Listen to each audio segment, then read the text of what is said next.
Okay, it is 7 o'clock p.m. That is the appointed time for our November 19th, 2018 Aleppo legislative meeting. I will call this meeting to order. Could we please rise for the Pledge of Allegiance?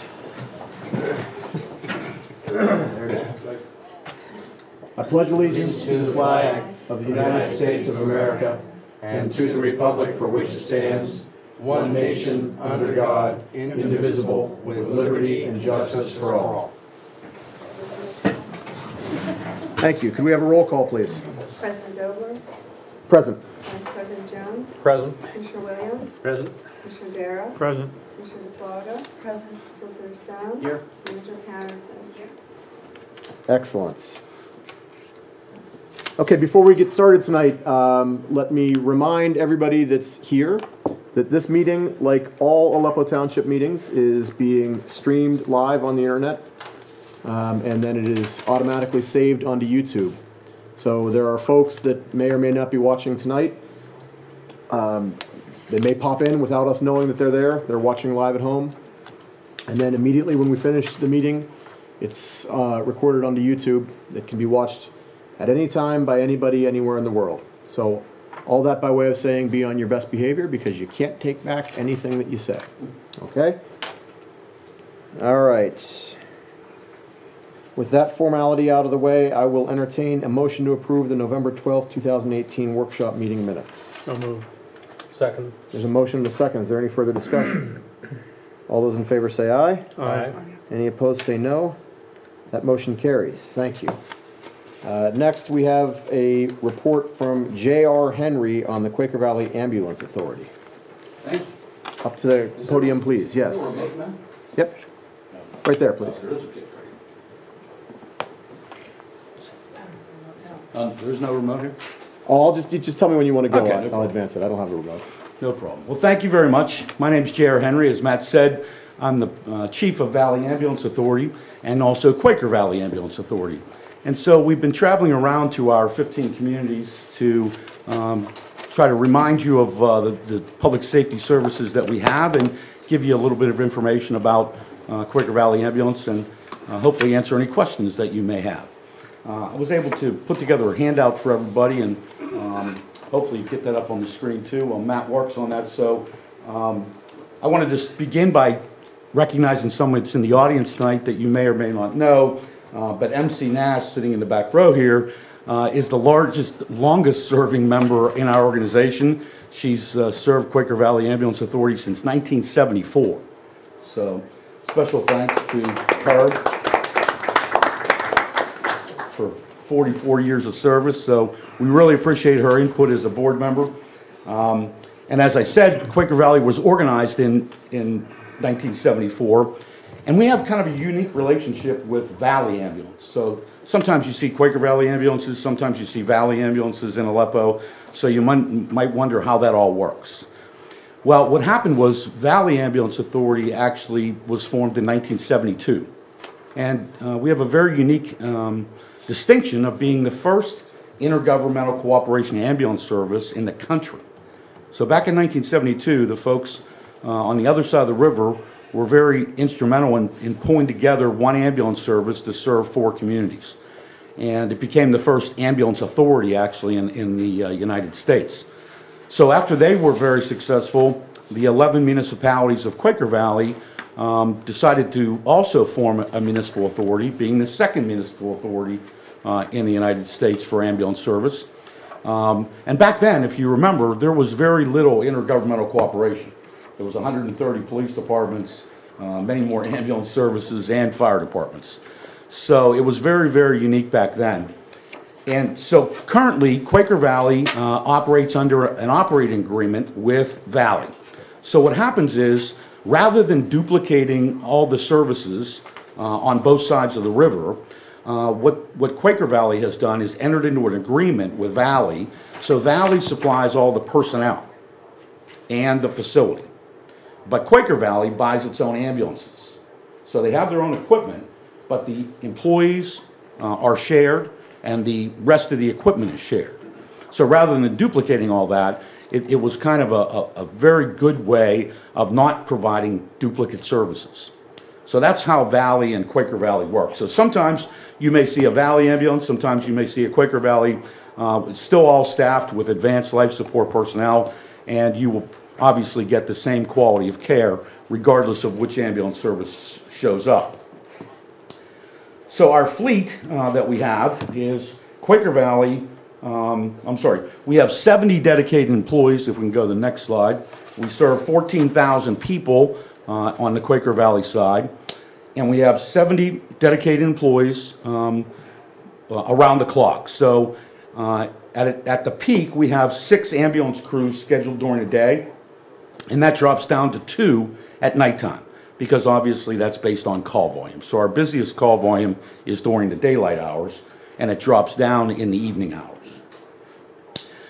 I think, as all of you know, we provide emergency ambulance service, and we also provide non-emergency ambulance service in case you or one of your loved ones needs a transport from the hospital or to the hospital for non-emergency reasons.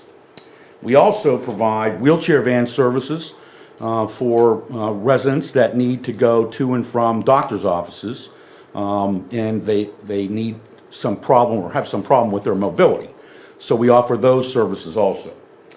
We also do a lot of community training programs with CPR programs and other types of training programs for the public safety personnel as well as the residents. So Quaker, as I said earlier, owns 2 ambulances. They also have 1 wheelchair van and also 1 4-wheel drive supervisor vehicle. And we operate out of 1 station, which is located on University Boulevard. I think probably most of you know where that is, near the Sewickley Bridge. Oftentimes, though, we will, during the day or during busy times, or if the bridge is closed, or if there's traffic problems, we will actually station ambulances at various places. So we may actually station an ambulance at Masonic Village. We may station an ambulance at the hospital. We do that 24 hours a day to try and make sure our response time is as minimum as possible. So our combined fleet, when you look at Valley's ambulances as well as ours, we have 7 total ambulances, 3 wheelchair vans, the ALS response vehicle, and you might be surprised to learn that we do about 22 ambulance calls a day, which probably makes us about the top 4 in ambulance services in Allegheny County. So in terms of call volume, we are a very busy ambulance service, responding to an average of 22 per day. Sometimes that can go as high as 40 calls per day, and sometimes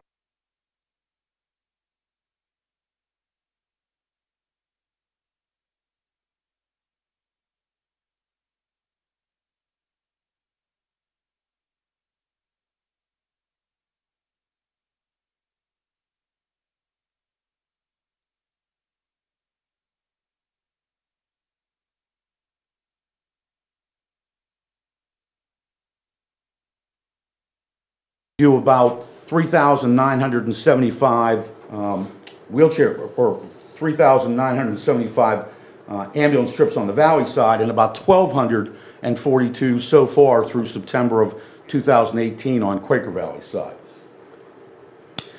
If you want to know specifically about Aleppo, which I'm sure you do, Aleppo happens to be the #1 community in regards to our ambulance call volume. And I think you probably know the reason why for that, right? Masonic Village obviously keeps us very busy. So with Masonic Village in Aleppo Township, obviously we have a lot of ambulance responses there, and it totals 354 through the year. By the end of the year, that'll probably be close or over 500 calls a year in Aleppo Township. That's followed by Sewickley, and you can see Leet and Leetsdale. Sewickley does not have the hospital responses in it, so we take that out and treat them separately. So these are actually ambulance responses to facilities other than hospitals and residents.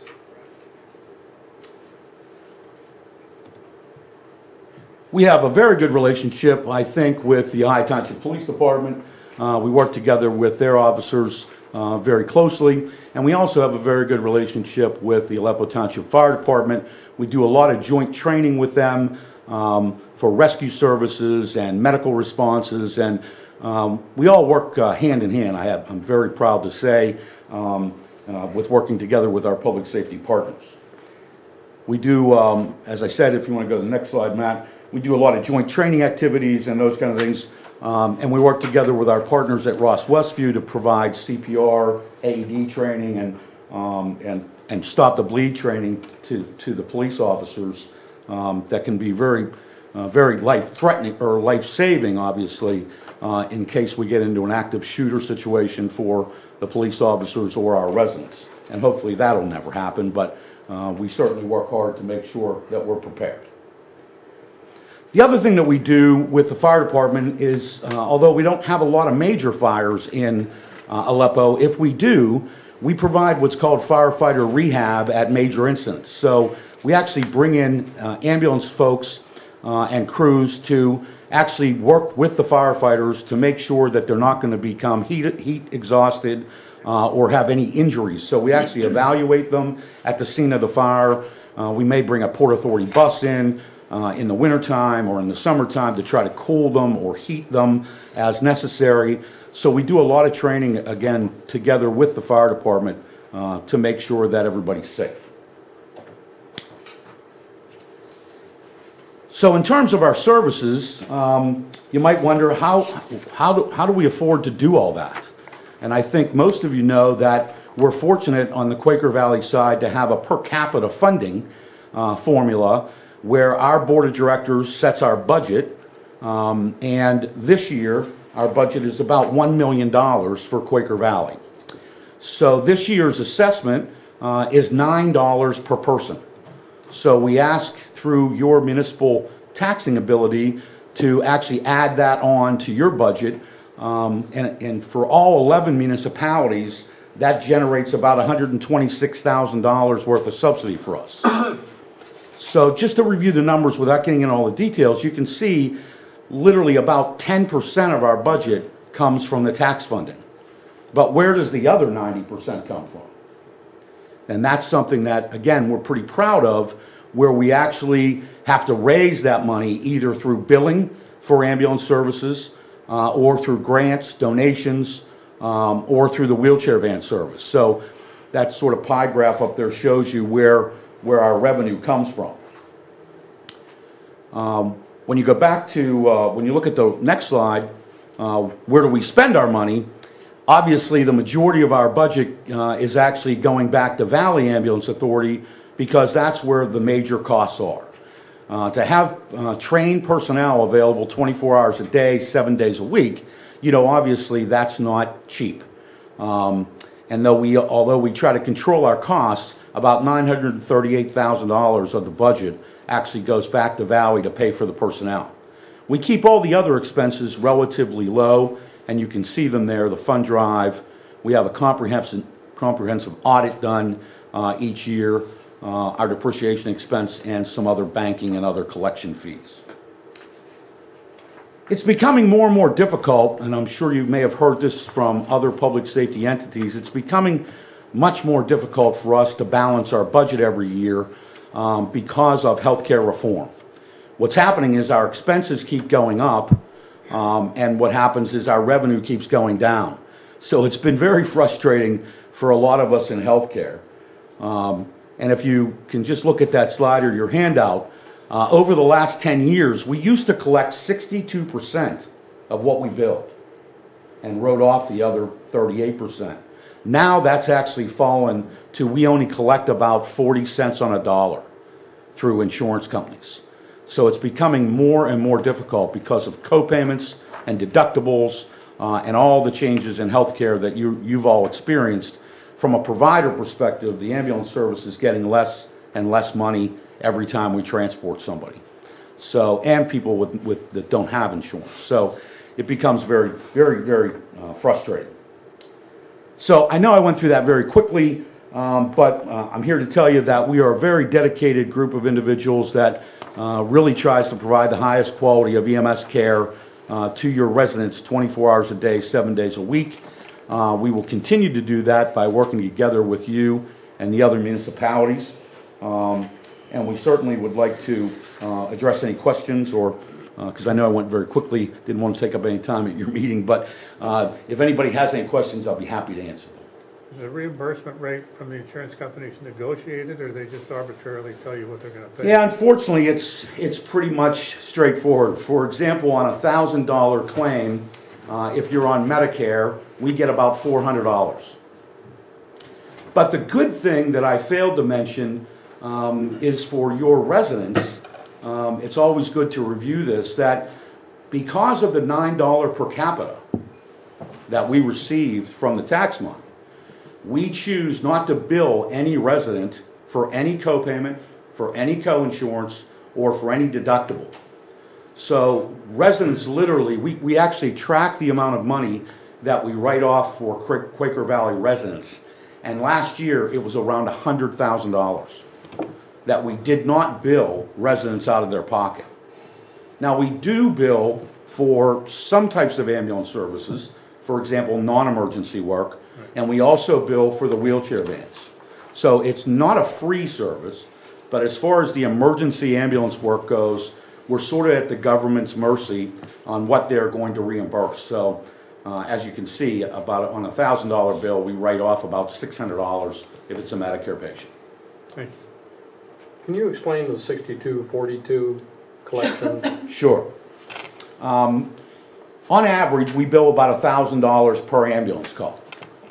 And you might say, wow, that's really high. To go from here to Sewickley, that's really high. But if you consider what it costs us, $1 million actually, to have somebody available 24 hours a day, 7 days a week, you know, we think it's a pretty good value actually, even though it's $1,000. We really think it's a good value for $9 per capita for the municipalities to get $1 million worth of public safety services.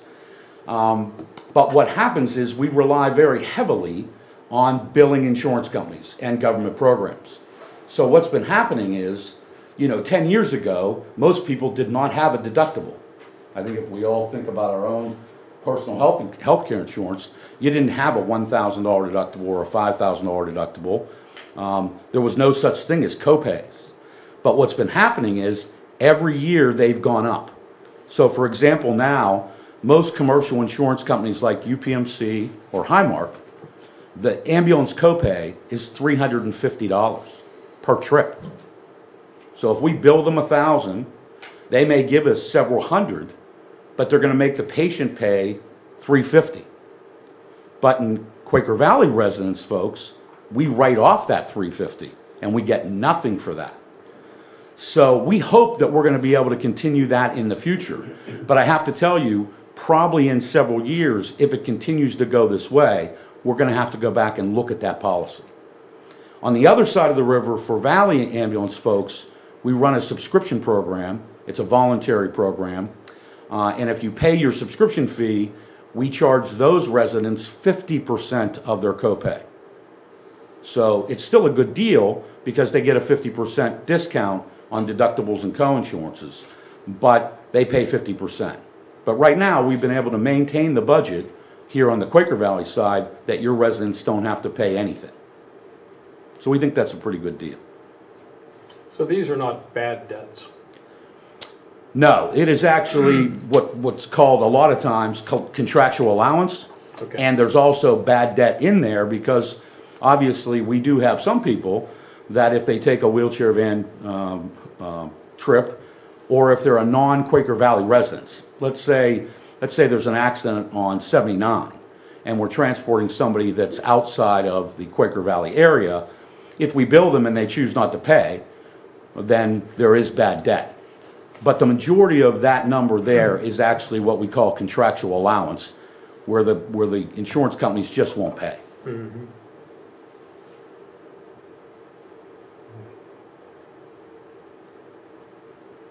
Any other questions? Anybody else? There's a question in the audience. Yes, ma'am. Hi, What's- my name's Shirley Hassan. I live in Aleppo.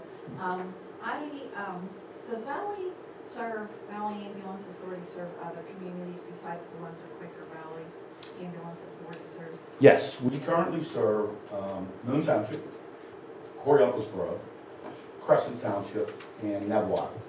So Valley, and that's because they're larger populated, for example, Moon Township has close to 40,000 residents, that generates a lot of calls. And that's why about 75%, if you look at it as a breakdown, about 75% of our work is done in those 4 communities, and about 25% of our work is done on this side of the river. And it's really population demographics.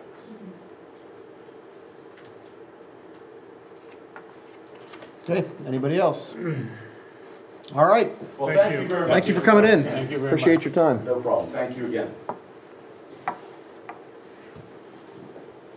Oh, Mary Carolyn has her work here under Quaker Valley Ambulance also. Thank you again. okay, so let's go out of order here and move ahead to the ambulance authority. You have a report?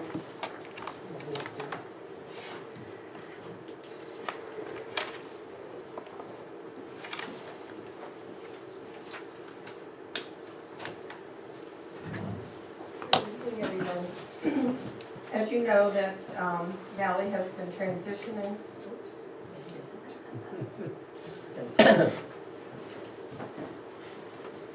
As you know, Valley Ambulance, Quaker Valley Ambulance has been transitioning now to the 911 center. So all their dispatch will be run by the county. And the county has built a building up here in Moon Township, near the right at the airport, which is fantastic. It used to be in Point Breeze. And so they've been, everything's kind of working towards that, and they're hoping to be able to have that up and running, the transition done maybe by the end of the year, or shortly after the end of the year. So that's one thing that's been ongoing, and because of that, they've had to purchase some items. One thing they had to purchase was 10 automatic door closures, automatic door, like garage door closures, to provide security and also climate control for the building, because now when the ambulance leaves the building, there may not be anybody in the building. There used to be that whenever someone would leave, there would always be someone dispatching there. But now, because the county will be dispatching, there won't always be someone in the building. So there'll be some expenditures right now that they'll be going through because of all that. Just recently, not long ago here, one of their wheelchair van drivers passed away due to a brief illness. So that was kind of a sad thing for all of them. He had been there for, I don't know, 30 years or something like that. Quaker Valley also has received what's called a CARES Award, and it's awarded, it's a, what do you call it? It stands for the Cardiac Arrest Registry to Enhance Survival. And what that is, there's a bunch of information that's gathered on all cardiac arrest, and it's submitted into a database. The ambulance services submit the information, as well as hospitals, and then they look at all this to determine, a bunch of statistics regarding cardiac arrest. So they were awarded a really nice award for taking part in this really good thing that they've been doing it's a nationwide thing. The call volume has been slightly down, due to a bunch of different things. But overall, their budget and everything isn't too far down right now. And I don't think I have anything else. I think JR covered a lot of the other stuff. Any questions? Any questions? Nope. Thank you. Thanks. Thank you, Mary, Thank you. and for all of your good work. Thank you very much. All right, so until Mr. President comes back, we can move to the ASO Comprehensive Plan Update. Carolyn Yeagle.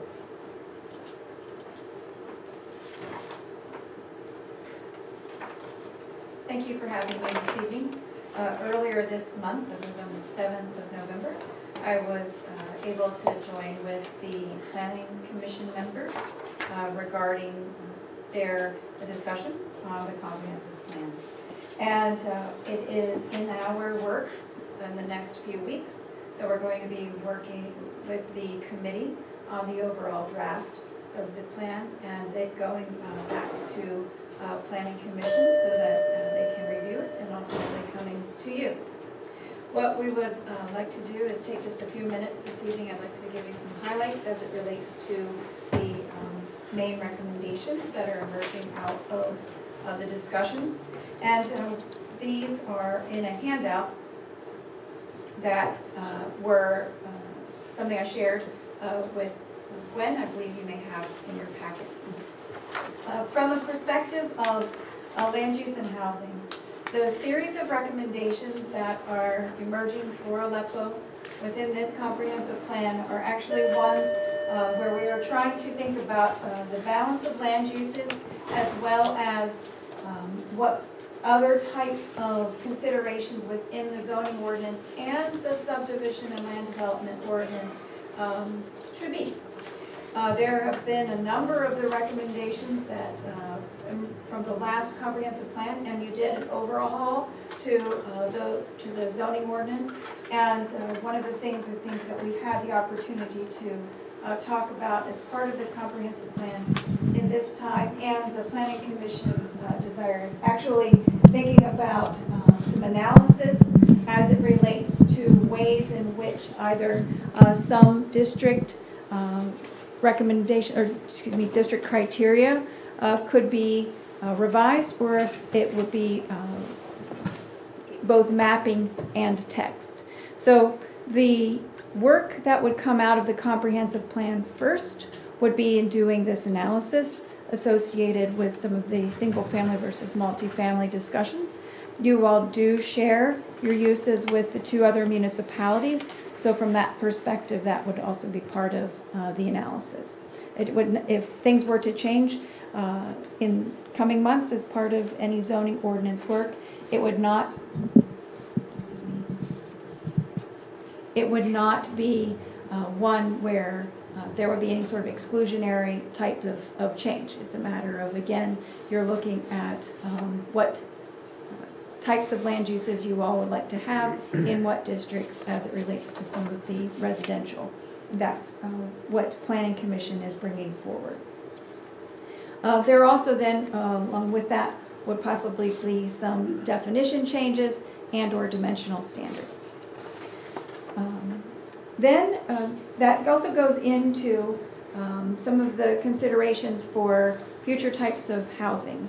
And I think you may have probably read in the paper or some sort of magazine or all these kinds of things about what are some of these emerging housing trends and how does that fit within your municipality or not. And so again, as part of the coming out of the comprehensive plan will be to identify, is it something where the township would want to control aspects of, say, short-term rentals, things like the Airbnb, you know, all those kinds of topics that, quite frankly, 2 or 3 years ago, we were not really dealing with as part of a land use discussion. So as zoning is a dynamic thing, there are some things to dive into as part of this. Also thinking about recreation and some other considerations that are as part of the connectivity work that is coming out through the county and the other municipalities, and where there is opportunity to have spurs that feed into that network, or maybe not. A lot of consideration in the discussions has been identifying what types of right-of-ways are possibilities for those types of connections, and then also based on potential road speeds or just visibility, where there may be a desire for some sort of connection, but there are other factors that are probably more significant in actually saying that type of connection may not be, you know, a safe connection. Physically on a map, it could have a lot of benefit, but when it comes down to some of the analysis of safety, maybe it's not ranking as high. The other aspect, which I know is an element on your later agenda items about some of the public space opportunities, we just took a quick dive into that consideration for the Ingleside, excuse me, thank you, parcel. If there are other parcels like that throughout the township at any point in time, or if in something as development application were to come in, what is the consideration for open space or the provision of open space? That actually gets threaded back to some things I said a few moments ago as it relates to the subdivision and land development ordinance. Is there any application, again, of evaluating what those criteria are associated with open space in either the zoning or the subdivision and land development? Moving on to natural features, I think early on in the discussions, one of the things was considering the way in which the zoning ordinance calls out for the analysis associated with natural features and the conservation of those natural features. I believe through the course of the last not quite a decade, from a perspective of the zoning ordinance update, that has served the township very well. I think one of the aspects of a development application coming in recent weeks has also been part of that discussion quite in-depthly. And so it is our recommendation to continue on sustaining those types of provisions within the ordinance and enforcing them so that the resources that are here can be maintained and contribute again to the overall positive aspects of the township.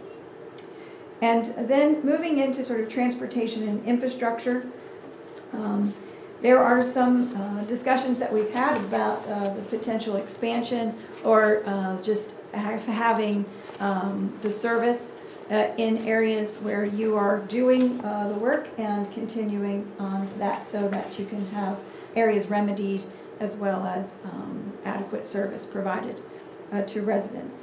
This was this type of discussion as it relates to infrastructure was something that was much less of a focus in any of the past comprehensive planning because it wasn't happening at this point in time. That has changed significantly since the last comprehensive plan. But you all have, through your infrastructure planning work, have kept that going and a few other areas to join in with that as of this comprehensive plan. I did touch on sort of the aspects of the connectivity piece as it relates to some of the open space a few moments ago. And then from a perspective of having a potential analysis or evaluation of the drainage culvert under Weber Road and Glen Mitchell Road, and then also exploring the feasibility for potential secondary access as it relates to Swickley Heights Manor Road. From a perspective of, again, tools that you as a township have available to yourselves as part of the municipality's planning code and different elements just of your overall municipal code, where it may be applicable for things such as impact fees as it relates to either implementation or maintenance of infrastructure, roads, and or amenities, again, pursuing those after you've had the opportunity to evaluate them. There's nothing within this comprehensive plan at this point in time, I think, that emerged from the steering committee or from the planning commission where we have taken on a costly capital improvements type of effort. This is really in honing some of the policies and then secondly evaluating what the feasibility of doing something is in the future so that you can understand what those trade-offs would be. So if there are any other elements that you all have either individually or as a board that you would like for me to make sure we're considering as we put together the draft to bring back to you, I would appreciate that. That's my request for the evening. If you need time to think about that and you'd like to share them with Gwen, then I can be talking with her as well. I'm sorry, when is the draft going to be available to us? Do you have an approximate timeline on that? To the board, it will be in December. Mm-hmm. And then what kind of comment period will we have to come back to you with revisions? Probably over the, probably about a month. Okay. And then we'll be getting that out for the public review. Okay. And when do you, so you're thinking January for a public comment? Mm-hmm. January to February. So right? currently, the only people who've been consulted are the steering committee and the people on planning and zoning for input for the draft. Correct, yes. Mm-hmm. That's been the structure of what we've been doing, and those meetings were open to the public as well. Okay, yeah. I don't know if we could do a little more outreach on this. I just, I feel like it's very limited on input right now. I don't feel like we've had a good representation of the community. That's just my own comment on that. I feel like it's just been a limited group of people that have had input on this. Well, from a So- perspective, right, of when we I know were- it's open to the public, but I'm just Right. saying, I just don't know if the public is really that aware of, you know, this plan revision, and I would like for a little greater outreach on it, personally. Or comment from the board earlier on, perhaps. So, that's my comment. The 2007 plan talks extensively about the sewer situation as it existed back then. Correct. Is this update going to address the current status of the sewer system? Yes, And the projected future status? yes. Okay.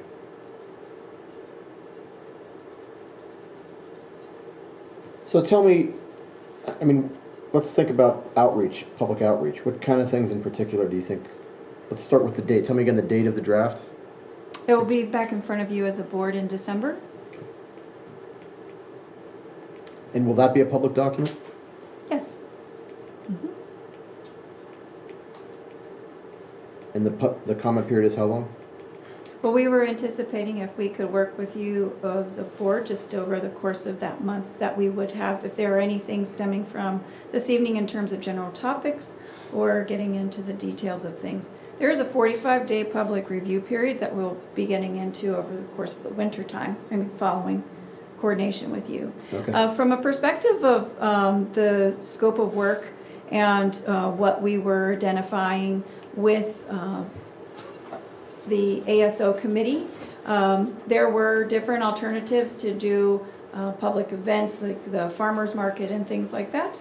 And it was a focus of a group to get into the planning commission types of meetings where, you know, those were established public meetings, and some of the events that are here within the municipalities are attended largely by people from outside of the municipalities, so it was thinking a matter of how we would be filtering that, you know. So from a perspective of, right, the avenues that were proposed and ultimately what was desired, we were putting our energies towards the focus of the Planning Commission and then the committees and to you all. Yeah, I understand that, and that was part of the scope we chose. However, I don't feel, perhaps it's our fault that we didn't do a good job making it more available to the public or making it known to the public to allow for more comment on it. Maybe the comment period can be extended for cause shown, right? Right, there's a minimum of 45 days as part of the public review period. I mean, there is I just think we need to do more outreach, either on our end or in some manner, because Well, I just think don't feel like, that's a discussion of the kind of notice that goes out with regard to requesting comments once the document's ready for that. and perhaps in our newsletter or something, just to let people be aware of it. It's So, coming. do you think when we get the draft in December, will you be back to present to us? Or is there a projected time that we think we're going to get that? Do you think you'll have it by the legislative meeting in December, I guess is the question. We're anticipating that. I have the third Monday on my calendar to come Okay, to see you. okay, In December. okay. So, I mean, it seems to me that if we have another presentation in December, that will hit the December digest, and we can link right to Okay, the draft. And we can say to folks, you have a 45-day comment period. Let us know if you have thoughts. okay, sounds good. Good. I'm sorry, I have a question. No, go ahead. This may be beyond the scope of the plan, but the plan is supposed to be out for about, what, 10 years? Yes.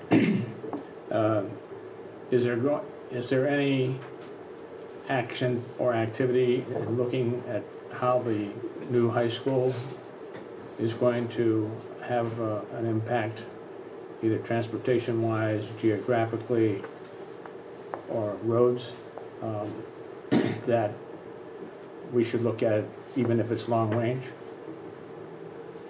We haven't at this point in time, but we can make sure that we are addressing that to the, extent that we can based on the known information. If there's information also within the school district's plan that is relevant to making sure we are highlighting so that everyone is aware sort of the volumes or those kinds of factors, then I think so. It's from an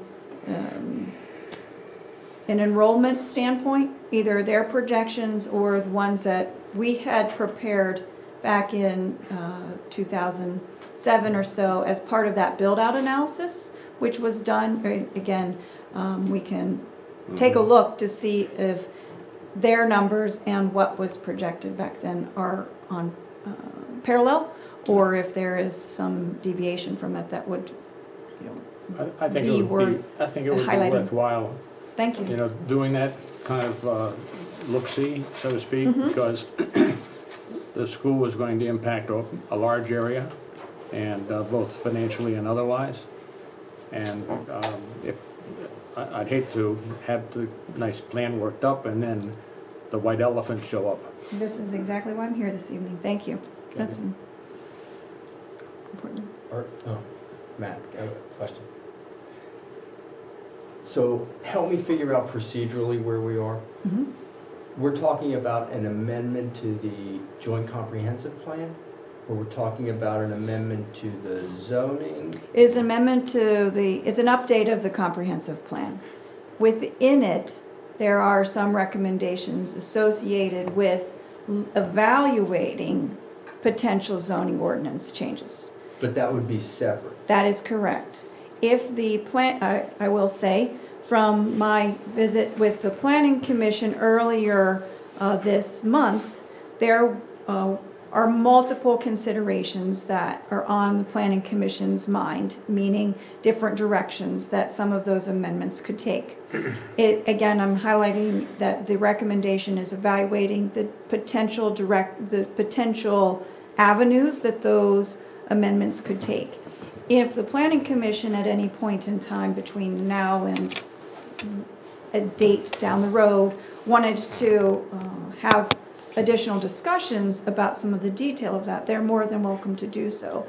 I think that would be beneficial in general because of their thoughts and considerations for bringing things potentially to the board later on this spring. So I think I asked you this at the Planning Commission too, but I'm in terms of timing and review periods, I'm trying to understand.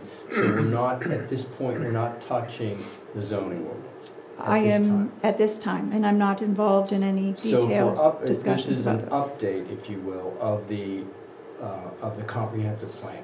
Yes. Except to the extent that an update to the comprehensive plan, you're expected that future zoning changes would be consistent with the plan. Right. No, I get that. But in terms of the MPC deadlines, we're not looking at the procedures that apply to amending your zoning ordinance under the MPC. We're looking at the timeframes and the procedures that apply to the comprehensive plan. That is correct. One more thing, Carolyn. Sure. Or perhaps Gwen was present at the Planning Commission meetings. Would we be able to get copies of the ideas going forward that they had proposed in advance of the draft or at the same time so that we can get a heads up? I don't want you to waste time going around in circles with so many different things when there might be a lot more input to even things they suggest. We would be able to have that by December. Okay. In the draft. There are things in those notes, I think, right, that they'd be working on and approving their notes for their December meeting as well. That could be, coupled with. So we'll just get a copy of one of the Planning Commission notes from that. No, yeah, the minutes, sure. Yep. Yes. And last question, do we have to take, because it's a joint comprehensive plan with Sewickley and Glen Osborne, do we have other requirements for notice to them, or is there participation in the ASO? All three municipalities have representation on the committee, and we will be meeting actually with the committee next Tuesday. and going over components of the effort, and then back in front of some of the planning commissions as well with a status update, sort of all together. We're all When you stepping do together. the notice procedure itself, is it a joint notice and the comments go to the joint committee, or do the comments go to the respective municipalities? It will be a notice all at the same time, and it will be to, I am understanding and anticipating, I should say, that it is going to the joint committee because they are having the equal representation, and they have been the ones. Should facilitate the coordination. That is correct, yes. Thank you for asking that. Okay, anybody else? Excellent, thank you very much. Thank We'll you look forward to very seeing you much. next month. Talk to you soon. Next on our agenda is police. Chief, come on up. The update mandated or voluntary?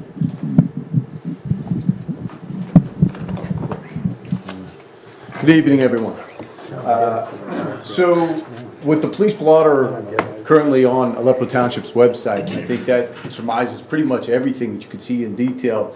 Just of note of October, we had a total of 41 calls, but that included 12 traffic citations. Of note, a gas leak along Overlook Drive, assist with a warrant along Swickler Heights Drive to another probation agency. Only one fraud call we talked about in months past of just scam via the phone line. Nothing came of that though. So that pretty much, besides medical calls, animal calls throughout the township, which you can see the more details on Aleppo Township's police blotter. Everything that pretty much surmises everything. Last month or the month prior to, we were discussing about the solicitation ordinance. I was looking for a way to streamline the no-knock list. On the Aleppo Township's website, we developed a way for all the communities we serve, for all residents to go to that site and register themselves for the no-knock list. I was just looking at the Aleppo Township site. We just need to get a link to that. But there is a link to the Aleppo Township webpage there. If you just go to the police link, drop-down box, and the very last one on there is the no-knock list. Again, this does not take away from, it is for solicitation only, not for religious organizations, political canvassing, and whatnot. And there's a little bit more information there on that. But we will maintain the list for 2 years, and then we'll wipe it clear and start again the new registry. Reasons being that people move, people change addresses, people might change their minds. We just can't keep track of every new people coming in. If they do want solicitation, maybe they do, maybe they don't. 2 years seems long enough that, you know, we'll again in the next couple meetings, 2 years from now, announce it again. Hey, we wiped the list clean. Please go back on, re-register yourself. It's a way for us to keep it up to date and ensure we're getting the proper information out there. Okay.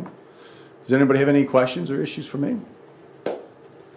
Well, I might just add a footnote to the no-knock thing, that Gwen and our emergency management coordinator met this afternoon, and we met for the purposes of trying to put together a township-wide questionnaire about all the different communications things that are going on right now. So that includes the Code Red emergency notification system that we bought. That includes the digests that we send out. And we thought about it and we decided to include the no-knock on there.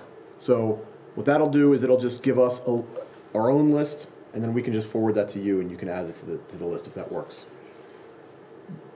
That's fine. We should be able to incorporate it. Not a problem. We'll just be data entry. Yep. But it is there also. If I mean, a if we resident need to, we chooses can just do have, so. if we need to, we can just have the secretary, the Aleppo Township secretary, just fill out your form.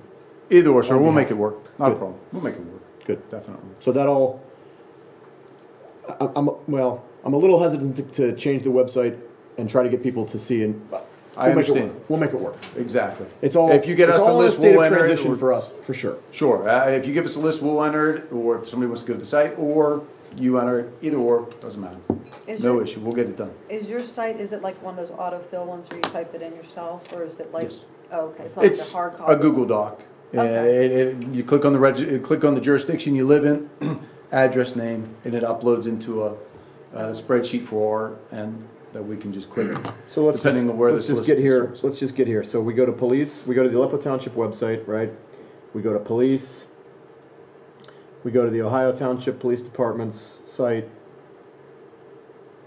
And do you know where it is on here, Chief? Police department.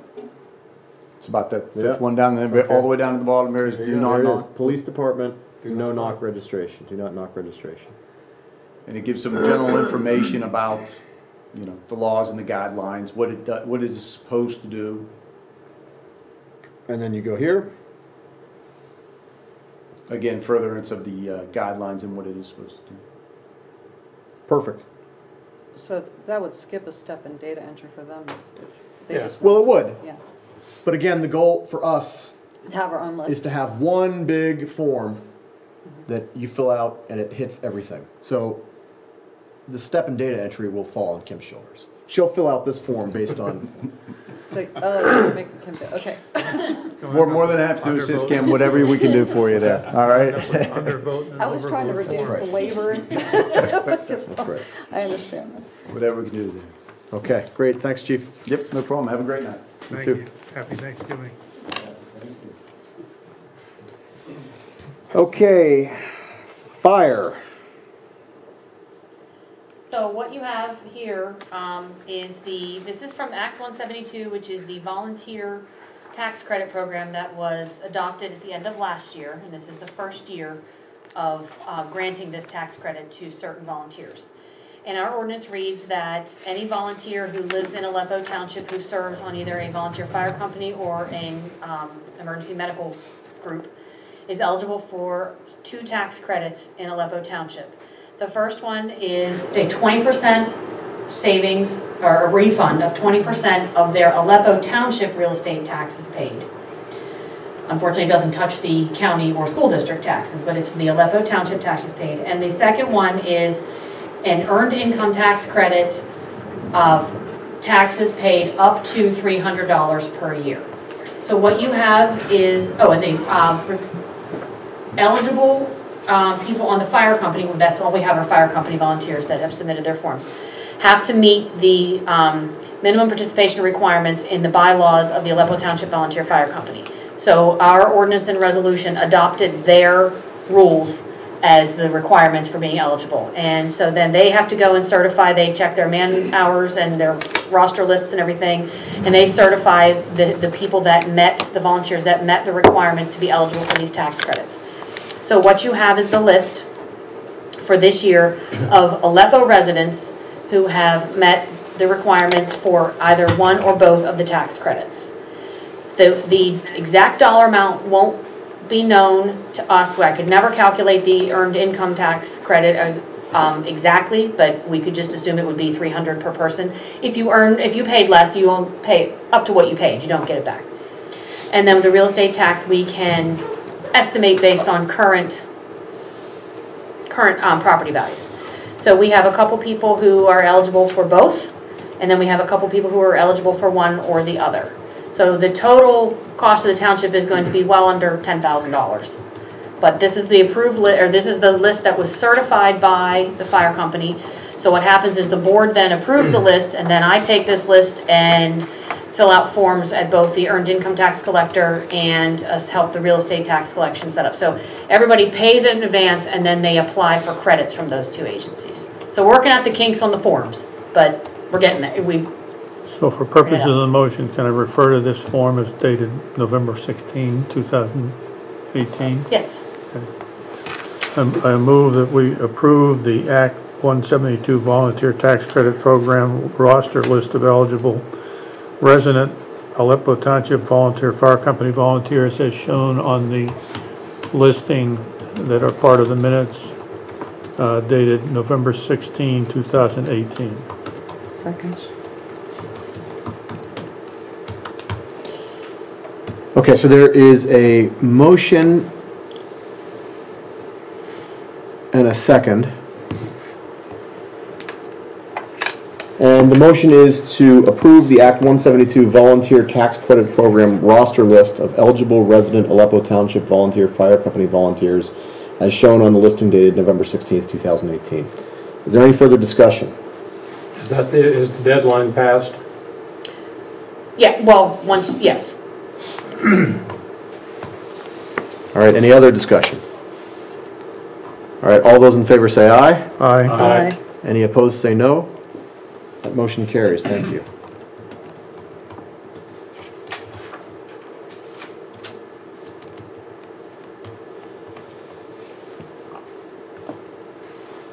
Anything else with respect to fire?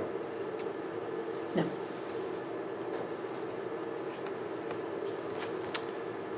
Okay, emergency management? Not much to report at this time, except that the chief and I met on Tuesday and started to exchange ideas as to what the scope would be and perhaps even the format. Also involved our solicitor, Mr. Stone, and we'll start going forward from there. Okay, thank you. Public Works. I move to purchase a new pickup utility body truck spreader and snowplow assembly from Wilson Wind Ford for $80,640. Second.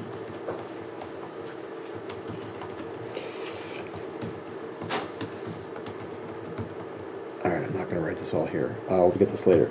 The motion is as written on the agenda. It's to purchase a new pickup utility body truck spreader and snowplow assembly from Wilson Wind Ford for $80,640. There's a motion and a second. Is there any further discussion? Well, okay, at the risk of rehashing an old, terrible question, what color is this truck going to be? Yellow. What color are we now? Yellow. Okay. Okay, Change the color? what's that? You want to change the color? No, I've always wanted to keep the color the same, but it's slightly higher price for yellow, right? Yeah. Yeah, but I mean, we have yellow trucks, so I just want to make sure that we're all understanding. Okay, so it's going to be yellow. Any other discussion? All right, all those in favor say aye. Aye. Any opposed say no. That motion carries. Thank you. All right, do you have a report for us, Tom? yeah. There was the repairs done on Swickle Ridge Drive where the curb had heaved up and everything. It was drainage problems down in there. So that's been taken care of now. And then topsoil reseeded the whole area. And then there was been a lot of work on going in the meeting room, tree removal. Work that's been done in here. And then one truck sanded, repainted the bed because of rust on it, of course. And then cut grass and do these throughout the township and put spreaders in the trucks, and we've already had to use them. Tom, with regard to the work along Swister Heights Drive with filling in the topsoil and seeding, you're going to end up having to go back there in the spring and do some more of that? Have you seen how everybody's driven through it already? It's, my opinion, it's a waste of time. Okay. You saw it completed yourself. We've done it 5 times. Quite frankly, the contractor did a very good job. And like Tom just said, everybody drove right over it. Yeah. I know. We've also had a lot of rain. Do you think that's had an Should be issue? good. It's not running off. I mean, where Public Works did some work along Swickley Ridge Drive on the right-hand side, they did an excellent job of reseeding and covering it with mushroom manure. The contractor did the same along. I think we have a chance of getting some grass on Swickley Heights Drive, a chance. But again, it's salted soil, people drive on it, and there's, you know, it's a tough task. Put rocks down.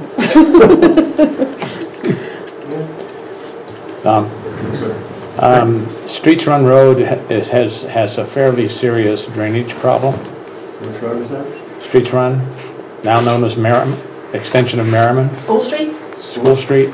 Oh, did I say Run? Yeah. Well, it's running now. Oh, yeah. That's spraying stuff off that bank, and we have no control if that's property owners running. Well, but it wasn't, that condition didn't exist before. Oh, it always has. I know it, but it at least stayed in the drain. This is coming across the road in 3 places. Yes. And you're getting an enormous ice I patch. understand, we've had it last winter, but taking into consideration the amount of rain you've had this year, how much above the table we are, and it's a steady flow. I mean, we had the road redone, I mean, profile and everything. Yeah. But with the amount of rain we've had this year, the ground is so saturated, and it's unfortunate, we've always had problems on School Street with ice. And we have other roads too, we have problems. State Road over on Duff Road, we have same situations. I mean, it's unfortunate, but to redo School Street, you're talking a lot of money. Yeah, it's not a simple problem. No, you're talking a lot. So we couldn't name it Streets Run now. Yeah, unfortunately. Streets run out of money. How are we doing on salt? We're getting some in, or we had leftover from last year? We had leftover, plus I've ordered more salt to keep the building going. Anybody else? I have a public works thought. So, especially for my resident, my neighbors on Rockledge Drive. A couple of years ago, the public works crew asked us to be really vigilant about trying to get people off township roads during snow events or in anticipation of snow events. So we put together these beautiful little cards. They're not tickets, they're just reminders. Please don't park on township roads when it's snowing or we think it's going to snow. The reason is that the trucks, the plow trucks, the salt trucks cannot effectively clear the snow if there are cars that are parked out there, and frankly it becomes dangerous. So we can't clear the roads adequately, and we can't ensure the safety of our guys. So I keep a pile of these in my coat, and I would ask the other commissioners to do the same. If you see folks driving out there, just stick one of these under the windshield. And frankly, I've thought in the last couple of years we've gotten good results, right? Tom says maybe. Okay. All right, well, we'll try again. Thank you. Anything else with respect to Public Works? All right. Engineering.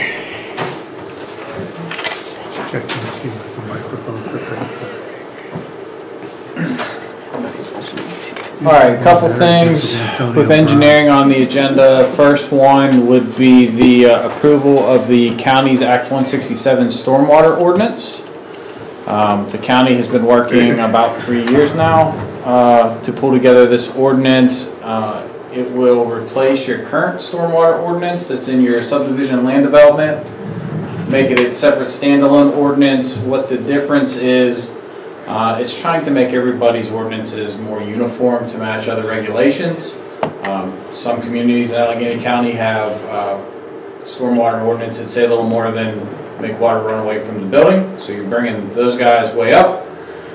You have some other ones like yourselves that have a more comprehensive ordinance. It's now molding that to be more in tune with the other regulations on the DEP and county conservation district requirements. So, you know, the big changes that I'm seeing for Aleppo, there's that section that always has been asked to be waived where we have to assume the entire pre-development condition is heavily wooded. That will now go away, be more consistent with the DEP NPDES permit, which would assume that a portion of that needs to be meadow, typically 20%, or it has to be modeled as woods or is existing impervious. So it makes anyone doing land development or stormwater projects in the township consistent among other regulations.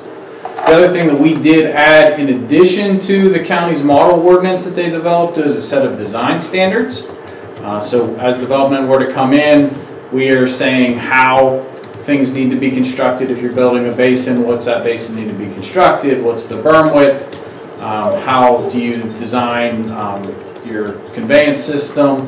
Really nothing out of the ordinary with typical DEP, ENS, and stormwater design standards, but the model ordinance lacked any kind of guidance, so it at least gets everybody on the same page and sets a standard for everyone to design to. So any questions on the stormwater ordinance? How is it going to be enforced? It is enforced the same as the other ordinances. It will be its own standalone ordinance. You'll see it when plans come in. There is a set of exemptions that are clearly identified in the ordinance. Anything under 2,000 feet of new impervious is exempt. Everything under 5,000 of impervious may also be exempt. 5,000 to an acre, you can do a small project. The ordinance is written kind of different than other ones I've seen. They hit impervious area and they also hit area of disturbance. So you're looking at paved surface as well as earth disturbance. Anything over an acre can't be exempt.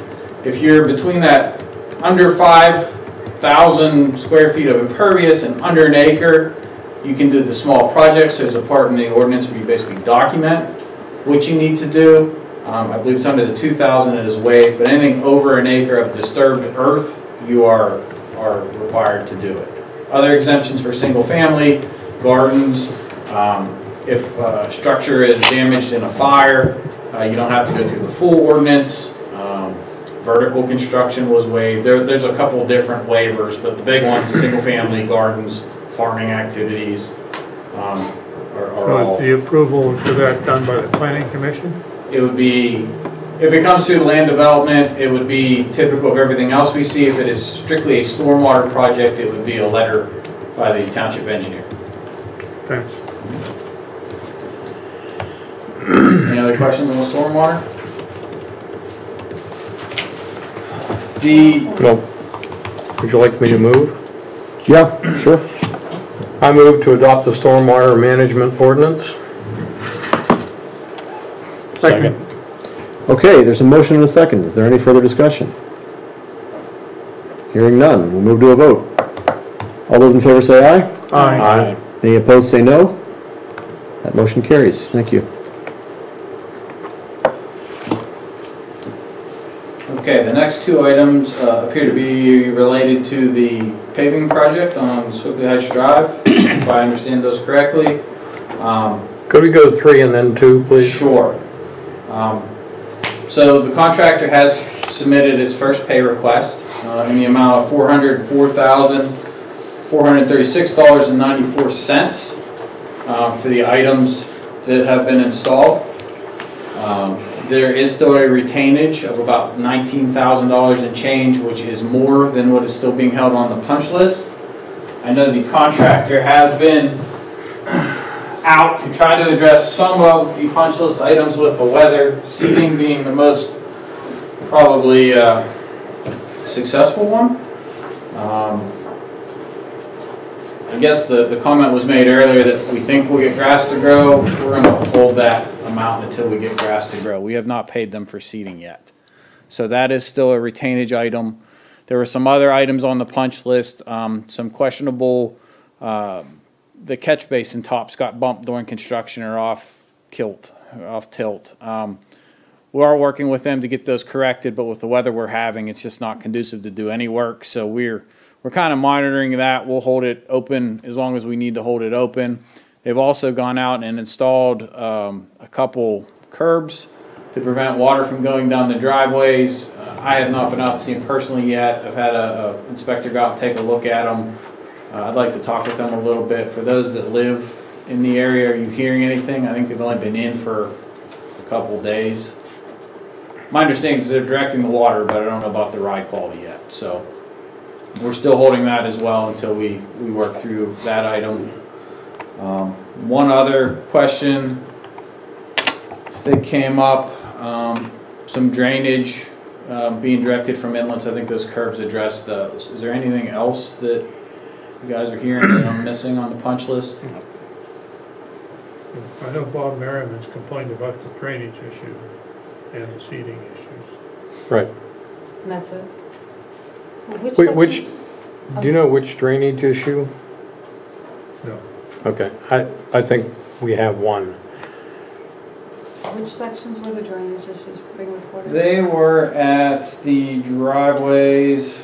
The new aprons, the new wider for the sidewalks? The previous development was designed with very little drainage to begin with. We did not add any additional drainage. I think some of the paving on the one spot, the driveway was a little bit higher. It made kind of a natural rolled curb to allow the water to go across the driveway into an inlet. We had two of those situations. They've both been at least temporarily corrected with a curb. I don't know if that's going to be the final solution till I see it. But those were the main drainage areas. We were out today, the water was flowing to the inlets. We had another area, which I think is the other part on the agenda, that area, especially down slope of the little community mailbox, for lack of better terms, has high groundwater. May have explained some of the issues, but when we were out before the contractor had backfilled the road, there was water, standing water behind the road, and it was questionable that it may have actually been pumping up through the road, coming up through the asphalt. There's a high water table. We have asked the contractor to give us a price to install a perforated drain on the outside of the road, trying to catch that water and direct it to an inlet.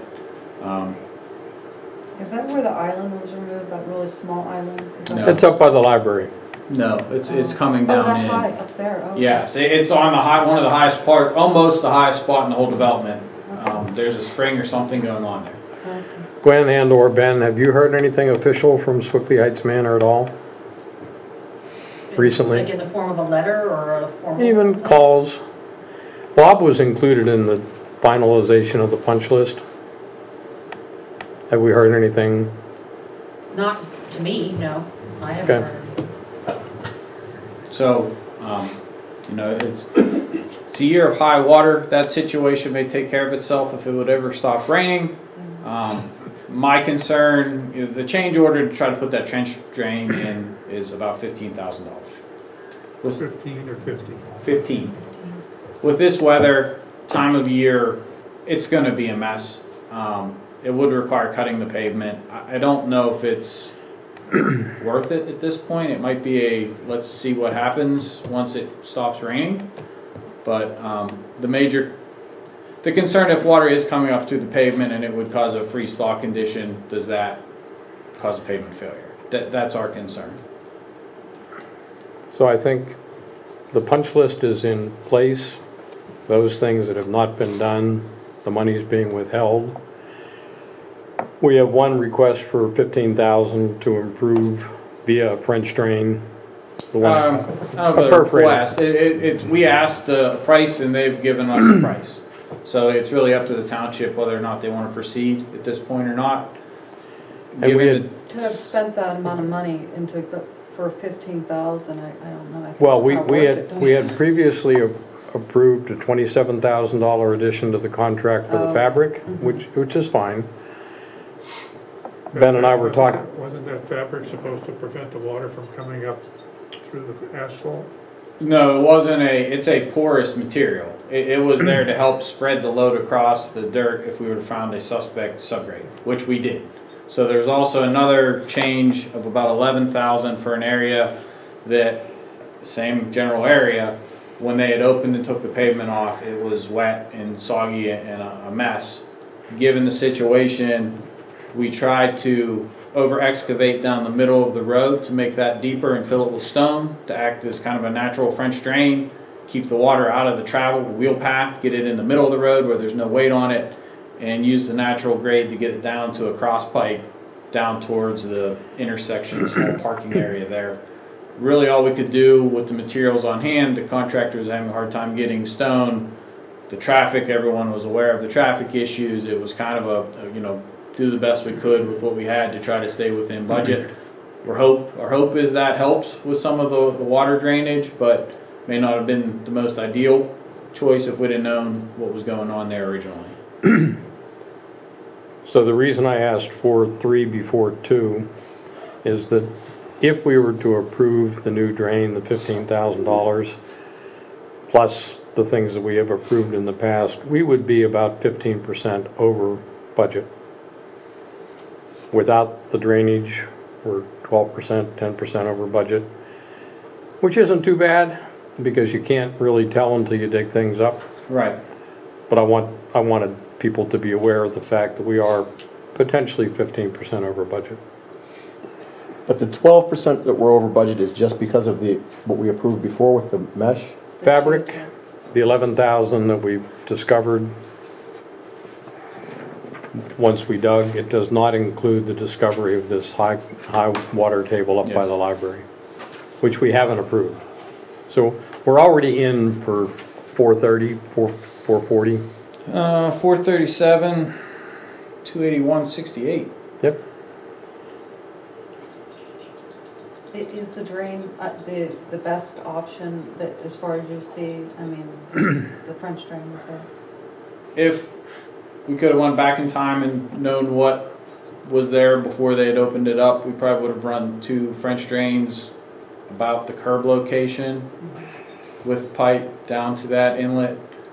Trying not to dig up new pavement, so I'm trying to put it on the outside, on the uphill side, working around some other utilities that are there. What other options are there? The other option is see what, give it a season and see what happens, see if it's just high water and the ground is saturated and it has nowhere to go. Reevaluate in the spring. Tom, do you have any input? That's always been a bad area on Swickey Heights Drive, because it was originally paved in, was it 09? Ish. Somewhere in there. When they milled it that last time, basically in the center, there was a whole soft spot, because we dug, at the time, I think we dug down like 3 feet from the center of the road, because it was just continuous pumping. And put stone back in that whole area there. So there's always been a water problem up there. And do you think the proposed drain?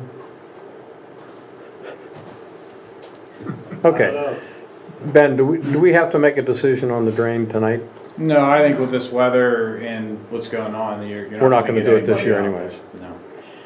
All right, so I move to approve the pay request number 1 from Mealy and Sons, Inc. in the amount of $404,463.94 for paving of Swiftly Heights Drive. Second. Okay, there's a motion and a second. Is there any further discussion?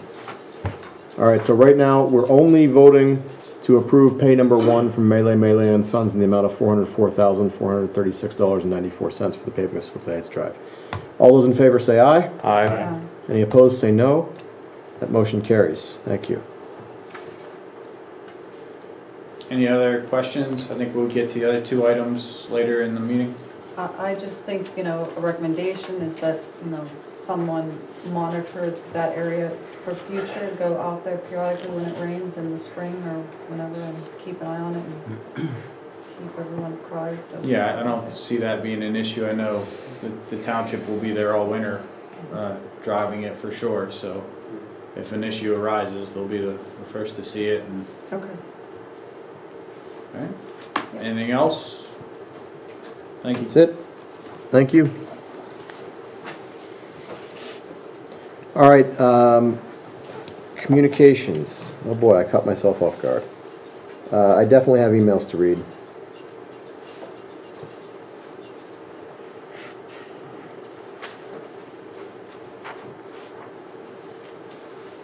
Why don't we move ahead and I'll come back to that when I get myself. Can I go back just one step? Please. Did we take the payment for trees out of this? We did. Thank you. Yeah, you will see that on the final quantity adjustment change order that will come out. Good. Okay, that might have been giving me just enough time to get myself where I need to be. George, November? wasn't there an allotment to the town, to the? It was 800 manor? bucks, 600, 600? 600 bucks. I thought it was just like going to be on to the manor folks to plant something. They did, and we're reimbursing up to 600. Oh, okay. But I wanted to make sure we didn't pay the contractor. Okay.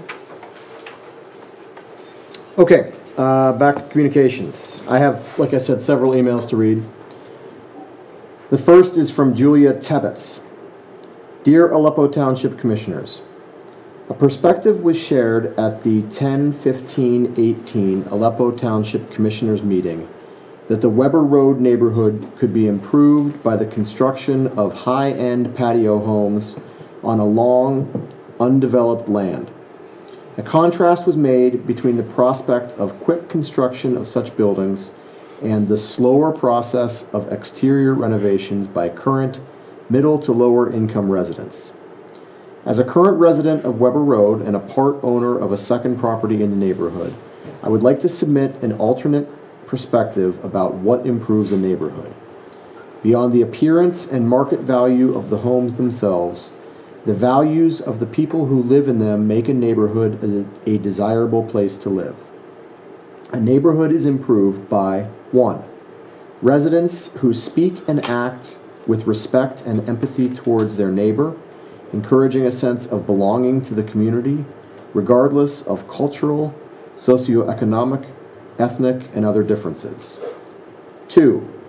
Owner-occupied dwellings whose residents invest in their properties over many years, more than properties rented to transient dwellers or renovated as, quote, flips, end quote, to generate profit for non-residents.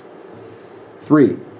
Housing stock accessible to first-time buyers and fixed-income retirees, as well as to those who are in the prime of their economic productivity. This supports families with multiple generations in close proximity, enabling them to care for and learn from each other. 4. Residents who invest in the community not only with money, but with time and effort, such as by serving with the volunteer fire department, volunteering for and working for the township, coaching in schools, working at the polls, and serving in the military to maintain volunteer armed forces. 5. Neighbors who look out for one another, keeping an eye on homes when their occupants are away, sharing tools, skills, ideas, garden produce, etc., and hiring each other for small jobs. 6. People who model respect for the spirit, not only the letter, of criminal and civil laws. 7. People who live responsibly by considering not only their self-interests in the short terms, but the greater good for generations to come, such as by paying property taxes, making responsible use of recycling and garbage services, reducing their environmental impact by limiting contributions to air pollution so that all may breathe easily, restricting use of lawn care chemicals so that all may drink clean water and avoid nitrogen-loving invasive plants, and redeveloping existing human spaces instead of contributing to further habitat loss for native flora and fauna. 8. Awareness of the inherent value of green spaces, including large, undeveloped spaces to human communities. This value includes their capacity to use carbon dioxide and generate oxygen, to take up rainwater, to stabilize terrain through deep root systems, to absorb the sound of traffic, and to provide habitat for native fauna such as deer, opossum, and raccoon, who adapt to benefit from human habitations in ways that are ultimately mutually destructive. Thank you for considering this alternative perspective to what improves a neighborhood, as a reminder that not all citizens of the township share the view described at the 10/15/18 meeting. At the 10/15/18 meeting, it came up that there is currently nothing in the zoning or township regulations that requires any preservation of green spaces. I would like to suggest that this is an appropriate matter for future business as the above stated inherent value is costly and difficult to replace once it has been reduced or eliminated without considering unintended consequences. Best wishes, Julia Tebbets, 461 Weber Road. That was number 1. Number 2 was from Carolyn Smith. Dear Matt, I have expressed my concern about the large trucks parked next to a resident and across the street from another resident in Masonic Village. These trucks are an eyesore for all in the community. There are cars coming in at all times of the day and night, it seems. They take the trucks and leave their car at the spot. There is no security or employee watching over this space. What I do not know is what is in the trucks, if anything. If there is storage in the trucks, I believe that our zoning requires an employee on site. Our zoning, I believe, requires prior approval for this activity. There is no lighting on the site. There is no coverage or barrier between the resident and the trucks. The other concern I have is that it allows workers to come in and out without supervision. This is not a safe thing to be happening in our township. I know that Gwen, the solicitor, and the zoning officer, I think it's supposed to be, are looking into this, but it has been weeks since Gwen has had the complaints. Please, can you look into this? I always and foremost want to keep our neighborhood and township safe and looking good. The residents should not have to look at this every day.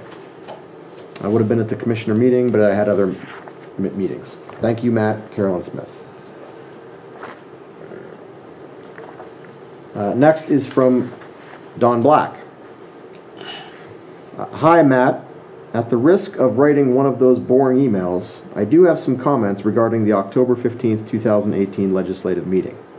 Kudos to you for the much improved sound system. However, there are a couple people on the panel that continue to be difficult to hear. That's why we're working with the sound today. Perhaps additional microphones, amplifications, or repositioning would help.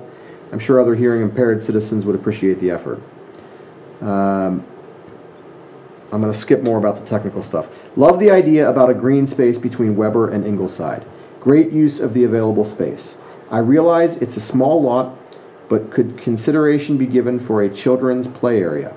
As I have stated at prior meetings, our children do not have an off-street play area. Perhaps their safety could be considered when future plans are proposed for final consideration. Thanks again for all that you do and for all the commissioners do to help improve our township. Sincerely, Don Black, 362 Weber Road. And then there is one more.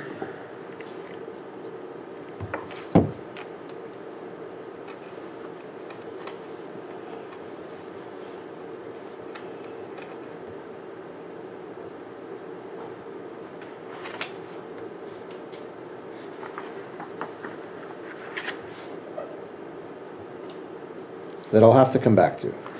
So why don't we move ahead to planning and zoning? And I'll come back when I get this last email.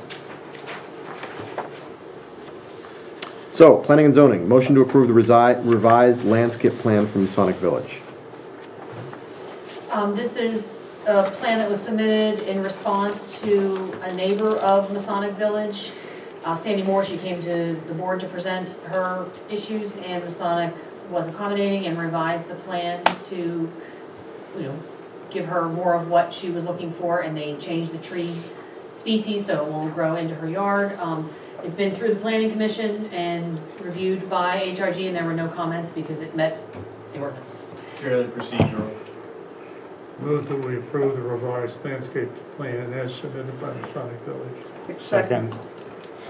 Okay, so there's a motion and a second to approve the revised landscape plan from Masonic Village. Is there any further discussion on this? All those in favor say aye. Aye. Any opposed say no. All right, that motion carries. Thank you.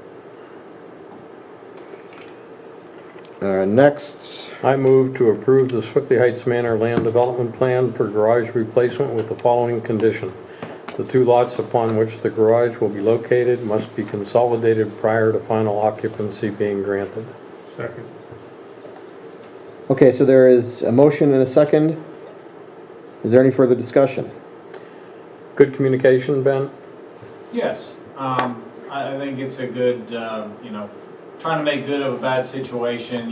They obviously lost their garage and are in desperate need to get something built. Happens that the existing garage was built right on a property line, so the property line went between the two. I think this motion with the condition helps them move forward, get building permits, some other things. And I've been in discussion with their engineer to figure out how to go about combining those two lots with as minimal burden to the homeowners association as possible. At this point, does NIRO know what to do? I believe so. Is it going to take any more of your time? Other than to probably review the final plan once they submit, hopefully not. Okay. Okay, any further discussion? All right, then all those in favor say aye. Aye. Any opposed say no. All right, that motion carries. Thank you. All right, I'm going to go back now to my last email from communications.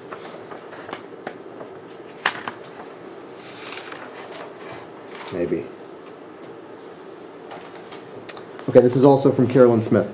Dear Matt, I wanted to bring to your attention the numerous trucks parked day and night in the lot across from Aleppo Township office. Additionally, the temporary Amazon signs are not permitted. Both contribute to giving our community an inappropriate appearance. I was surprised to learn that there was no discussion of this at the last meeting. As a prior commissioner, I believe it's supposed to be either activity is permitted by various aspects of our zoning code. Please raise these complaints at tonight's meeting. There wasn't a meeting that day. Okay. So that's my communications report.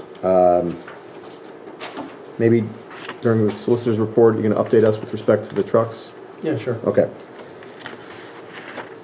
So then let's go to tax collector. Okay. I have the report for the month of October.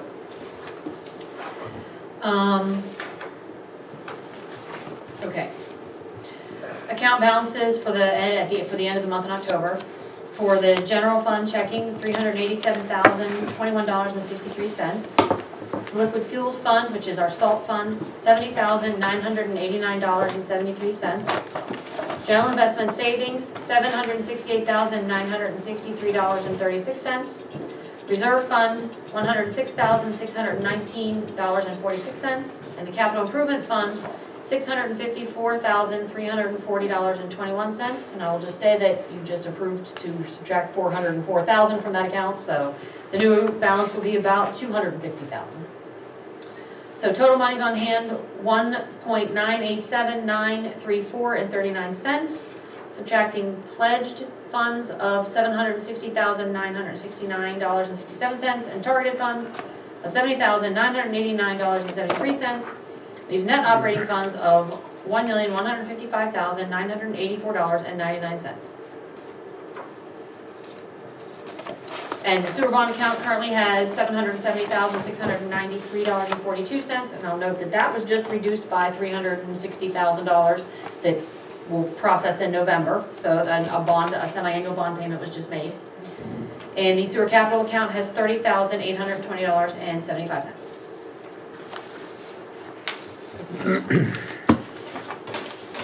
Okay, thank you. Why don't we, Commissioner Dara just stepped out of the room for a sec, so why don't we skip the finance motion and also skip the township authority and jump to COG. Commissioner Williams, do you have any reports on COG? No, I don't. They had an annual, annual dinner since I believe the last time that we met. And I must say, it was a lovely event.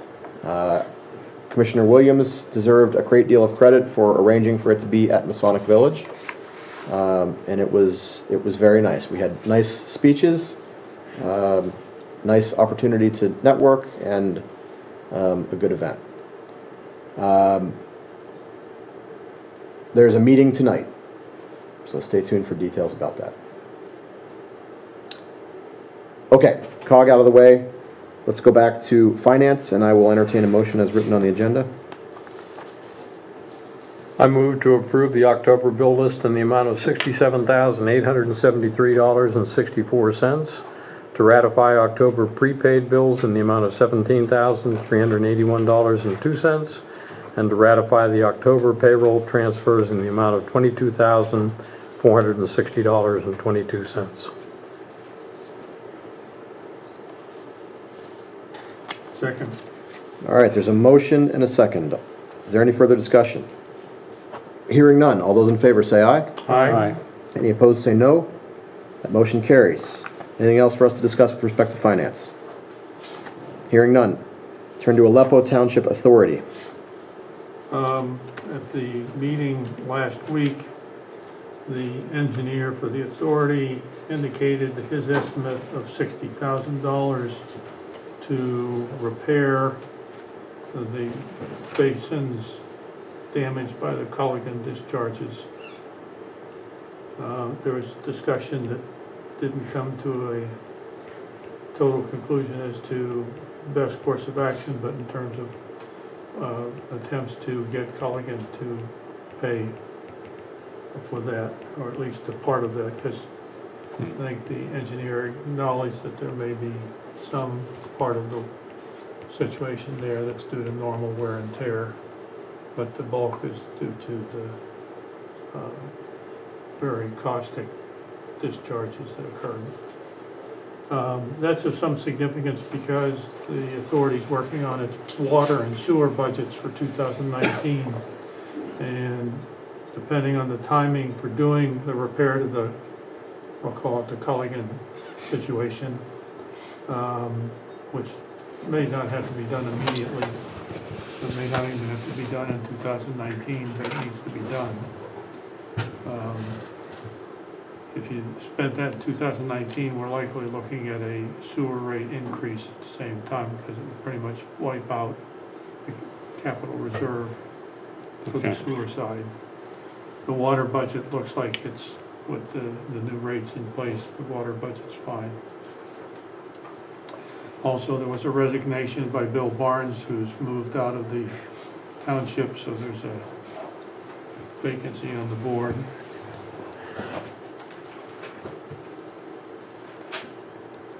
Since I go to all the meetings anyway, I was going to say I'm willing to step in and be a board member, but I'm not sure that that's doable.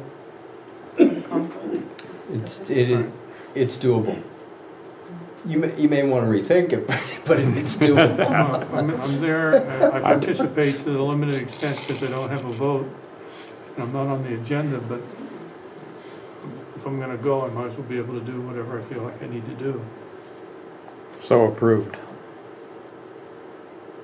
Well, I think we need to vote on that, right? I'm kidding. I guess the question is, do we need to advertise the vacancy? Do we want to advertise the vacancy? I don't think we have to. The question is, do we want to advertise the vacancy, or do we just want to appoint Dan, Commissioner Darragh? I move to appoint Commissioner Dan Darragh to the Aleppo Township Authority Board. Is this an interim basis or? Well, I was going to say to fill the vacancy. Yeah. To fill the vacancy. Right. And there's another name that might need to be replaced. The chairman will be retiring at the end of the year. And I have a thought. Tim. Yeah, I'm working on one person, but so far I haven't been that successful. Okay. Well, So that was a, oh, you got it.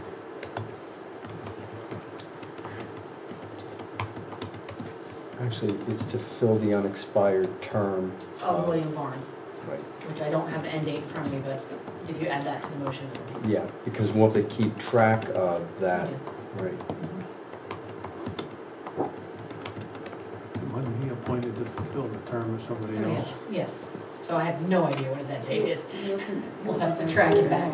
I think authority of 5 year term. I don't know where he went. Yes. 5-year term.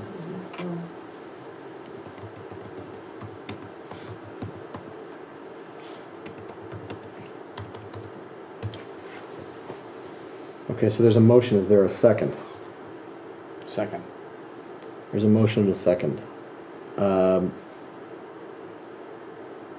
I mean, not that I think that there's anything wrong with this, but I think we should. Is there any reason not to hold off for a month on this? Is there any reason not to hold off for a month? Could change my mind. Well, maybe that's a good reason to hold off for a month. All right, so I would make a motion to defer this for 1 month. Agreed. That requires a second.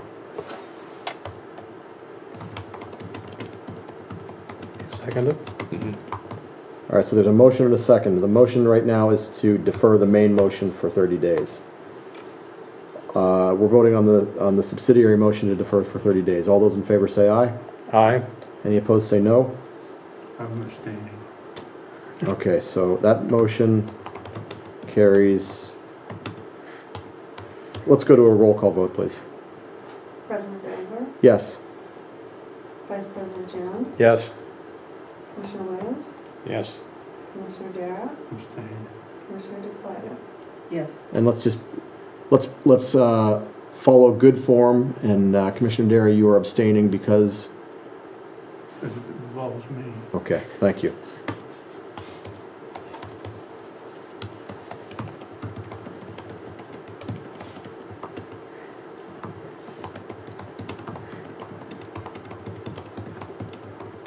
Very good.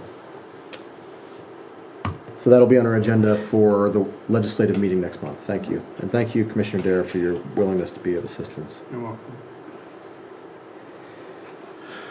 Okay, back to our agenda then. We already did, is there anything else with respect to the authority, Commissioner Dare? Nope. Okay. We already did the COG, so solicitor, talk to us. Right, so you requested an update on the situation involving the lot across the street where the trucks are parked. Initially, it came in as a complaint from a number of residents who had noticed that what was going on that particular lot. As always, my initial response or recommendation was turn it over to the zoning officer and, you know, have him investigate it. And fortunately or unfortunately, the zoning officer was going out of town, and he kind of, and I guess Gwen asked me to step in directly, which is fine. Initially, I looked at the current zoning ordinance, and it seemed obvious that the owner was operating a commercial business and storing these trucks for whatever reason on a residential lot in violation of the permitted uses for that district, which didn't include anything commercial. It's an R2. So I sent him a standard notice of violation, directing him to the section of the ordinance, telling him that his use was in violation of the permitted uses for the district, and asked him to immediately cease and desist from operating or using the property as a truck rental or truck storage facility. A couple of days went by, and I got a call from his lawyer directing me to an ordinance that was passed in 1978, amending the then zoning ordinance to create a C1 to create a C1 district for several properties in that neighborhood, including the one on which the trucks were located. So my notice of violation was, you're violating the permitted uses for the district. And so I said, look, you know, let me go back. Gwen and I will go back. We'll see. We'll trace this amendment, and we'll see where we go with that. So we did, and he is correct. There was such an amendment. It was duly advertised. It was adopted. And then the issue became, well, is the use a violation? I talked to his lawyer. He maintains that that when our new ordinance came into effect, this was grandfathered. Now, there's an issue about when a prior non-conforming use is actually grandfathered. There are exceptions to that in our ordinance. For example, if you abandon that use at any point, you lose the non-conforming status at the point of which it's abandoned. So I brought that up again with his attorney. His attorney maintains that there had not been an abandonment, that this particular lot had been used for commercial purposes, you know, on a continuing basis, or at least the intent was always to preserve its commercial status. That said, then we began looking at it slightly differently, which is, if the use itself is grandfathered under this old C1 designation, there are other things that have to happen. I mean, just because your use is allowed doesn't mean you're in compliance with the other requirements of the zoning ordinance. So issues like buffering, issues like lighting, issues like storage, covering the storage. So there are all kinds of other things that we would have to look at as part of that zoning ordinance, as it was back then, and what the requirements, what he would be entitled to as non-conforming. So I'm in that process right now. His lawyer called me the other day and said, look, we're basically willing to comply with any reasonable restrictions or conditions that you want to place on this use. And it might be worthwhile to get together at some point, sit down, and try to, as long as we're convinced that he is grandfathered, come up with a set of requirements that would, one, eliminate what Mrs. Smith referred to as the eyesore, but at the same time not violate his right to the non-conforming use. I think that makes some sense, and again, depending on what we think is a reasonable way to regulate the lot and whether they're willing to comply with that. But the initial indication was, rather than litigate, if you will, the non-conforming use, why not recognize its non-conforming status and regulate it with appropriate restrictions. And that's the update. That's where we left it. What's the next step? Who makes the next move? I believe I was to get back to him after I determined what the requirements were for the C1 designation back then. So I probably need to complete that and get back to him.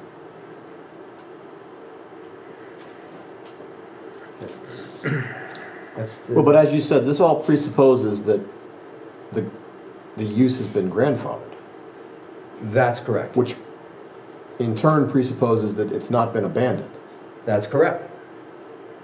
And my thought is, if you want to litigate that, I mean, that's going to be, a dispute.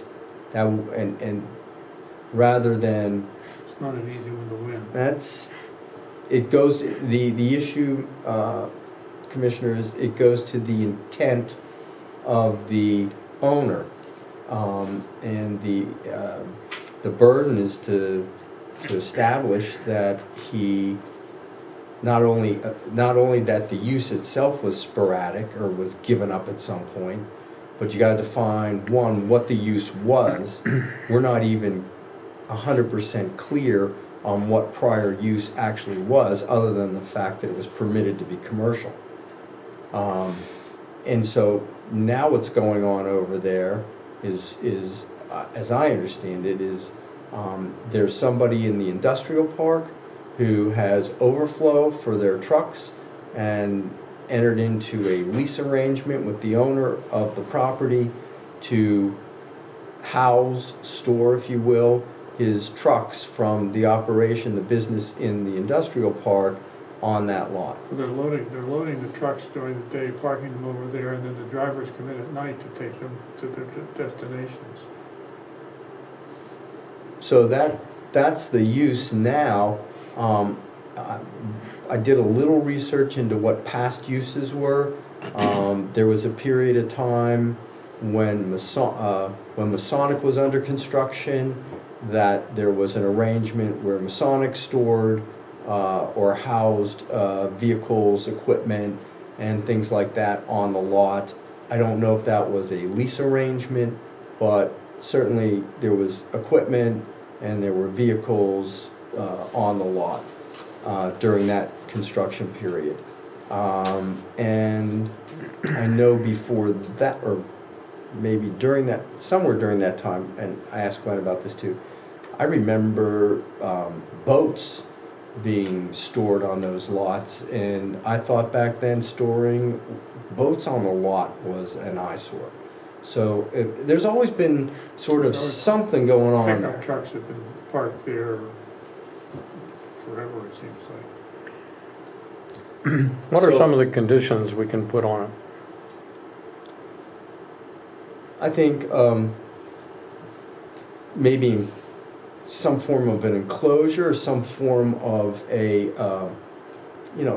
that would, not necessarily a buffer, not in terms of a landscape buffer, I don't know if that's feasible, but something to go around the perimeter that, obscures the site, because I think that's the big problem. I mean, if you think about it, I said this to Gwen, I mean, that's the gateway, that's literally the gateway, the entry point to the township.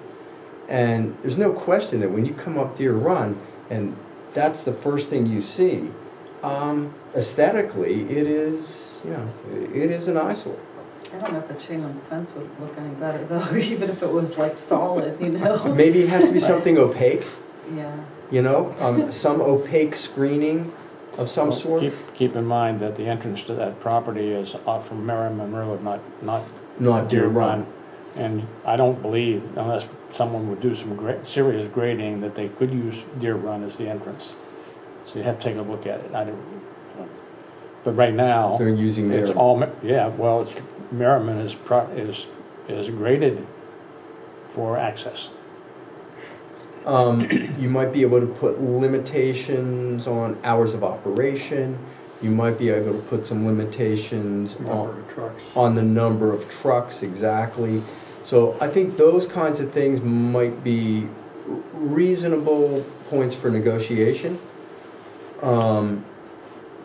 But again, it's one of those things that I think you may be better served regulating it rather than trying to ban it. Yeah.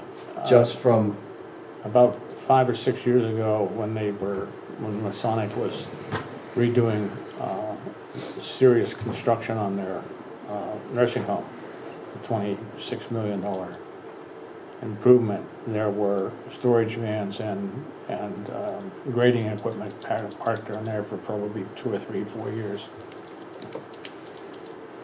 so this didn't just happen on that lot, I mean, overnight. I mean, there's been, and again, whether you try to characterize those as, those are the uses that get grandfathered, is the use of truck storage a different use from storing construction equipment? I mean, you get into, as Commissioner Darrow points out, you get into some real fact-sensitive and some evidentiary issues that I think would be difficult. It seemed a lot simpler when we thought we had a commercial enterprise in an R2 district, let's put it that way. Once it became a C1 district, that complicated the analysis. Does the map show it as a C1? Well, Map shows it as residential, which is why we went down that path in the first place. So what I think probably happened is that amendment to the zoning ordinance back in 1979 got dropped off somewhere in the mapping process. So we don't know when, because our current map says it's residential, and I believe our prior map said it residential also. I'm not sure that your zoning map would show a prior non-conforming use rather than what the new zone was. probably not. Okay, so the long story, trying to get made short, is that this is an ongoing issue. It's going to be on unfinished business, and we'll talk about it again next month. And I will continue to work with the owner and his attorney to try to come to some resolution. Okay. Okay, how about the other issue that was raised in one of those complaint emails with respect to the Amazon signs? This may be a new issue. Is this a new issue? Yeah, I've not heard that before. Okay, so New to me. do we know if we have sign? They're temporary signs. Well, we do have sign section we have in our sign. ordinance, so we'll look at it. Okay, Yeah, we so have why a don't we take a sign- look at it? Yep. We have a sign ordinance and we have sign regulations, and yes, that can be reviewed. Okay. Anything else, solicitor? No. Okay. So turning then to our unfinished business. I move to adopt the solicitation ordinance amendment. Second.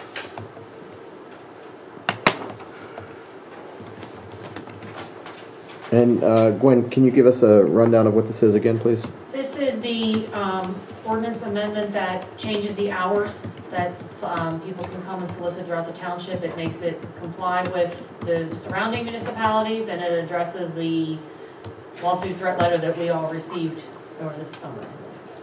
Okay, there's a motion and a second. Is there any further discussion? I have a question for the solicitor. I mean, is this something that we assume is going to resolve the issue with respect to the threat that we got? Or have you worked this out with the author of that letter that this will address that concern? Well, the way the threatening letter was phrased, as I recall, was unless you take steps to amend your ordinance, we will sue you. And I responded by saying, we are taking steps, and here's what we're going to do. So they said, well, okay, that eliminates the need for the lawsuit. That was back then. I can't guarantee you that somebody else isn't going to come along. Sure, but we're not totally doing what they wanted, right? We're stopping 1 hour short of what they were demanding. Well, no, their demand didn't tell us it had to be this hour to that hour. It just said, here are the cases. Okay. And, you know, you read them, you figure it out, which we did. And, you know, I tried to coordinate that with Dick Tucker and Swickley. And I told also the law firm in Dallas that we were coordinating with other municipalities to have a so it would be a uniform time for the solicitation. I see. They asked me to send them a copy of the amended ordinance after we had it. To be honest with you, I haven't heard from them since I told them we were amending our ordinance. Okay, so the motion on the table is a motion to adopt the solicitation ordinance amendment. There's a motion and a second. Any other discussion? Hearing none, let's turn to a vote. All those in favor say aye. Aye. Any opposed say no. That motion carries. Thank you. Okay, next on our unfinished business list is the Swickley Borough lot on Glen Mitchell Road. My understanding was that Commissioner Dara updated you about our meeting with Swickley in my absence last week. Is that Right. accurate? Is there any other update with respect to that? Commissioner Duplaga had asked that it be put on because she had some concerns about the ground. Oh, as far as new business? Leachate. Yeah, I just wanted to make sure we addressed any, you know, like Dan said, we were gonna address whatever they're gonna store there, and I asked if there was to be any kind of, you know, earth moving activity that we just kind of keep an eye on how they handle it, possibly, or ask them to pave it. I don't know if we can allow, you know, ask for that, but just based on the history of the site. My suggestion would be is that the application document require them to disclose what has been stored there and what is being stored there. And then from that, we can develop appropriate license conditions to respond to that. And right now, I don't know what. Yeah. You know, just based on the history of the site, it's really close to a water body. You know, we already have, you know, we could potentially have issues in the future But with. when they haven't been in touch with you asking for the application form, have they? No. Have you developed it yet? Nope. I think that's gonna be a project for this team, perhaps. I have to, yeah, you tell me what you want on it, and we'll figure it out. Okay.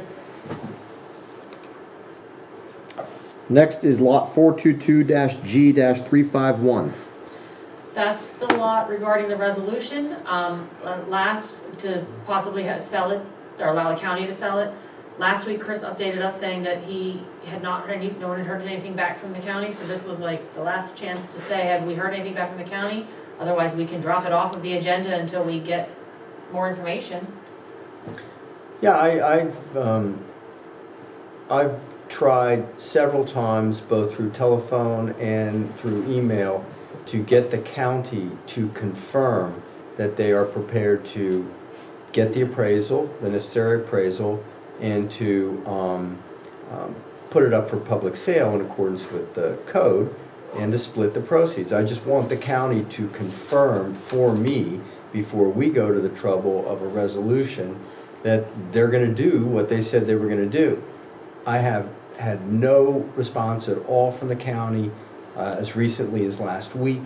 And I think I've been CCing the Demerts on my communication with the county so that they would know.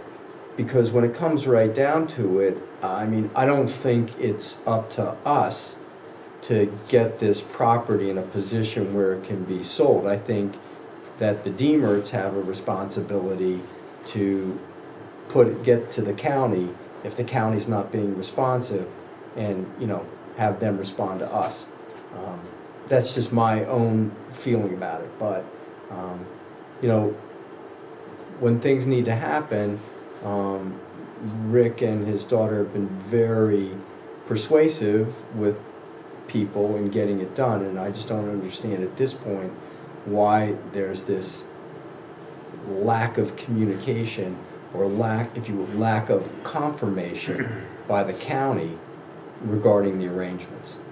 But I still think that's the next step before we go to any further trouble, I guess is what I'm Okay, so let me just circle back here and articulate my understanding of where things stand based on what you're telling me now. So we had a resident, I guess not a non-resident, a non-resident landowner come in last month and suggest that he is interested in buying lot 422-G-351, which is jointly owned by the township, the county, and Quaker Valley School District. Correct. And he came in, among other asks, asking us to pass a resolution that would permit us to sell our interest in that lot through the county, that the county would do the work and put it up for auction, and we would just agree by this resolution to participate in that process. Correct. And what I hear you saying now is that you've reached out to the county to confirm that they are willing to do that, and you have not gotten response back. Correct. So basically, we're saying that the request that came to us really wasn't ripe, and we don't have anything to move on. We can't adopt a resolution if the county's not expressing an interest in selling their share or facilitating the process. Well, I will say the county has verbally indicated to me that they were prepared to do this, but they also knew that there was other interested purchasers, and when that became clear to them, they then wanted to know how we wanted to handle that. And quite honestly, I think under that situation, it has to be publicly bid or auctioned if there are competing purchasers. So what I wanted them to do was confirm for me three things that they hadn't said before. One, that they would pay for the appraisal, because we want to have that, and I think under the code we have to have that. Two, that they were going to handle the public bidding or the auction or the public sale process. They would do the advertising, they would pay for that. And three, that after all was said and done, they would agree to pay us a pro rata or proportionate share of any profits after the subtracting the expenses, right? So that was, I didn't feel comfortable that had actually been confirmed, even though Mr. Deemer represented that he had made these arrangements and that the county was willing to do it. I wanted to hear from the county that they had agreed to it, because at the end of the day, it won't be Mr. Deemer who coordinates with us. It's us having to coordinate with the county. Right. My suggestion is we defer on the matter until we hear back from the county in a way that's satisfactory to you.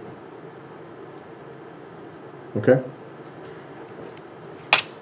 But one thing I want to be sure, but as I got it at the last meeting, the sense of the board is that you want it sold. I mean, and you want to get the property back on the tax rolls if possible. Yes. Mm-hmm.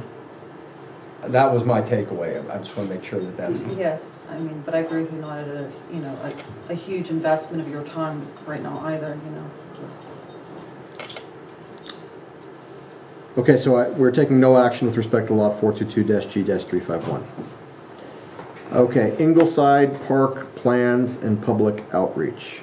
So the background on this is that last month we had a presentation from the Carolyn Yeagle, who's here today, speaking about something else, and she presented us with some plans for Ingleside Park. And then at last week's workshop meeting, there was some suggestion that we initiate some sort of a public outreach program.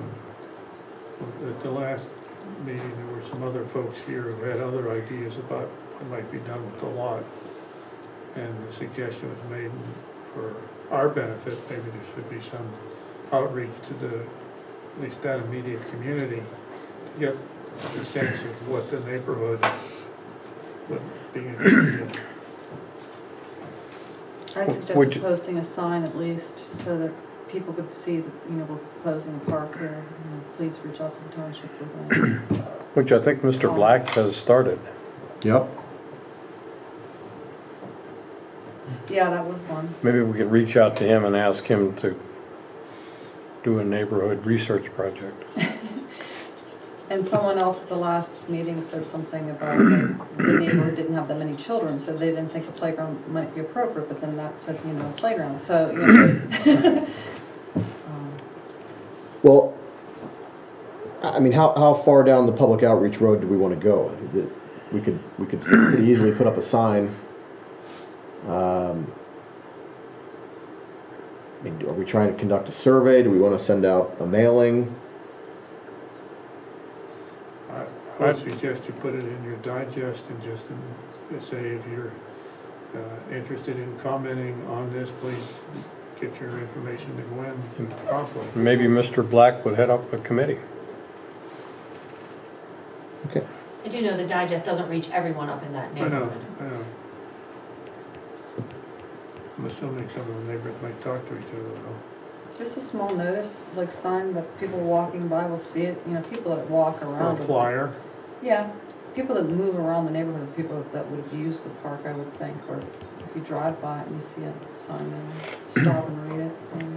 Well, I think especially the adjacent homes Yeah, should have input.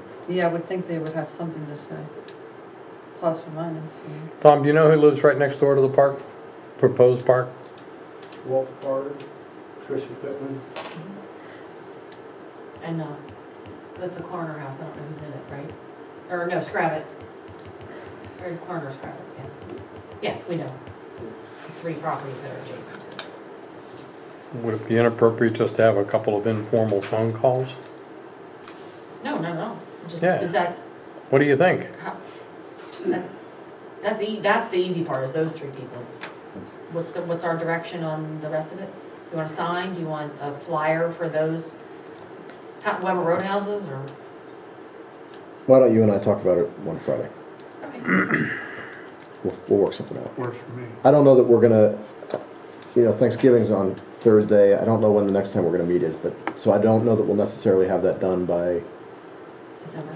the next meeting, the workshop meeting, but we'll put that on our forget. list for Friday. Yeah. Given It's the winter's season, coming, I don't suspect think people other will be using that now. Most people will be otherwise occupied with things. Yeah. Okay, letter to PennDOT regarding Redgate Road slides. Gwen has handed me a draft letter. It's in your packet, it's just a letter. Oh, you put it in everybody's packet? Yes, we noticed that they closed a section, well, that happened last week, and then apparently they were out doing core sampling of that slide area today. So, we are just trying to find out what they're doing. Looks good to me. Obviously, I have to find out the person to address it to, so there'll be a few weeks. And I will copy, newly elected Valerie Gatos on the letter as suggested. Was that who won, Val? Okay, so I will move to send this letter to PennDOT. Second. So motion and second, is there any further discussion? All those in favor say aye. Aye. Any opposed say no. That motion carries. Thank you. Nice letter. Yeah, thank you. Okay, 2019 budget. Okay. I am handing out the first full draft of the 2019 budget. We've had a couple drafts. I've met with George and Clayton at least once and twice, a couple times, to go over some of the specific line items. Okay, thank you. And the memo there that you have there talks about some of the highlights, the main points, and I will go over a few of them. You have the whole memo, so I won't read it all to you. The main points that the property tax income is steady and is anticipated to stay the same for next year. Earned income is also fairly steady. Local services tax revenue has been budgeted to increase by $6,000 because we've had higher than expected revenues for local services tax. Interest earnings are up and steady from last year to this year. They're very similar, but they're way up from a couple of years ago, way up. There's an addition to the revenue side, and that's $197,000 that will be transferred from the fund balance. The audit identified that we did not spend that money last year, so in the past couple of years, we've been rolling that money into the new year's budget. And I do have a note there that just says availability of these funds for these line items will change every year depending on the audit results and spending. So it is not a guaranteed amount each year, and so we may not have these in future years to balance the budget, but we will use it while we can. On the expenditure side, we do not have any large paving projects planned for this coming year. We have savings budgeted for 2019. Plan to save up for the next round of paving as we're doing that in larger batches. And as far as the roadway plan shows and our thoughts are, the next round of roads that will be done will be the Swickley Ridge roads, because some of those are cracking and down to base in a few spots. Tom and the crew did some repairs, and so that's the next round identified in our paving plan of roads to be taken care of. Generally, a lot of the other things are staying the same. We have some increases in legal costs. We went over budget this year somewhat, and we have moved some money over from a sewer contingency fund into the sewer legal category, which is separate than the normal township legal category. We have two legals, normal township and sewer, and that's to cover some of the expected sewer legal costs for the upcoming year. And those are the main points. A lot of our line items stay the same as much as we can. It's normal function of the township, and the costs are what they are. And so paving is our one area where we try to do something above and beyond the normal operating costs and save money to do some larger projects. So this is the draft, and what the procedure is this has to be adopted by ordinance. You have to adopt two ordinances in December. One sets the millage rate, and this budget proposes no increase in the millage rate. So you'll have that ordinance on your agenda for December, and then you have the ordinance that actually adopts this budget. So there'll be two ordinances. They'll be advertised and ready to be adopted at the December legislative meeting. In the meantime, I would like everyone to look over the budget and the memo and come to me with questions. Email, call, stop in, paper airplane, I'll take it all. Any comments or questions you have about individual line items, so we can answer what you have. Okay. Okay. So we don't need to take any action tonight. Correct. We okay? Homework. Yes. It's fun. It's fun to pass it that way a little bit.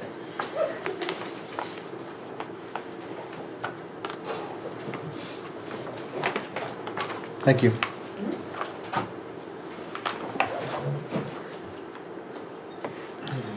Is there any other unfinished business?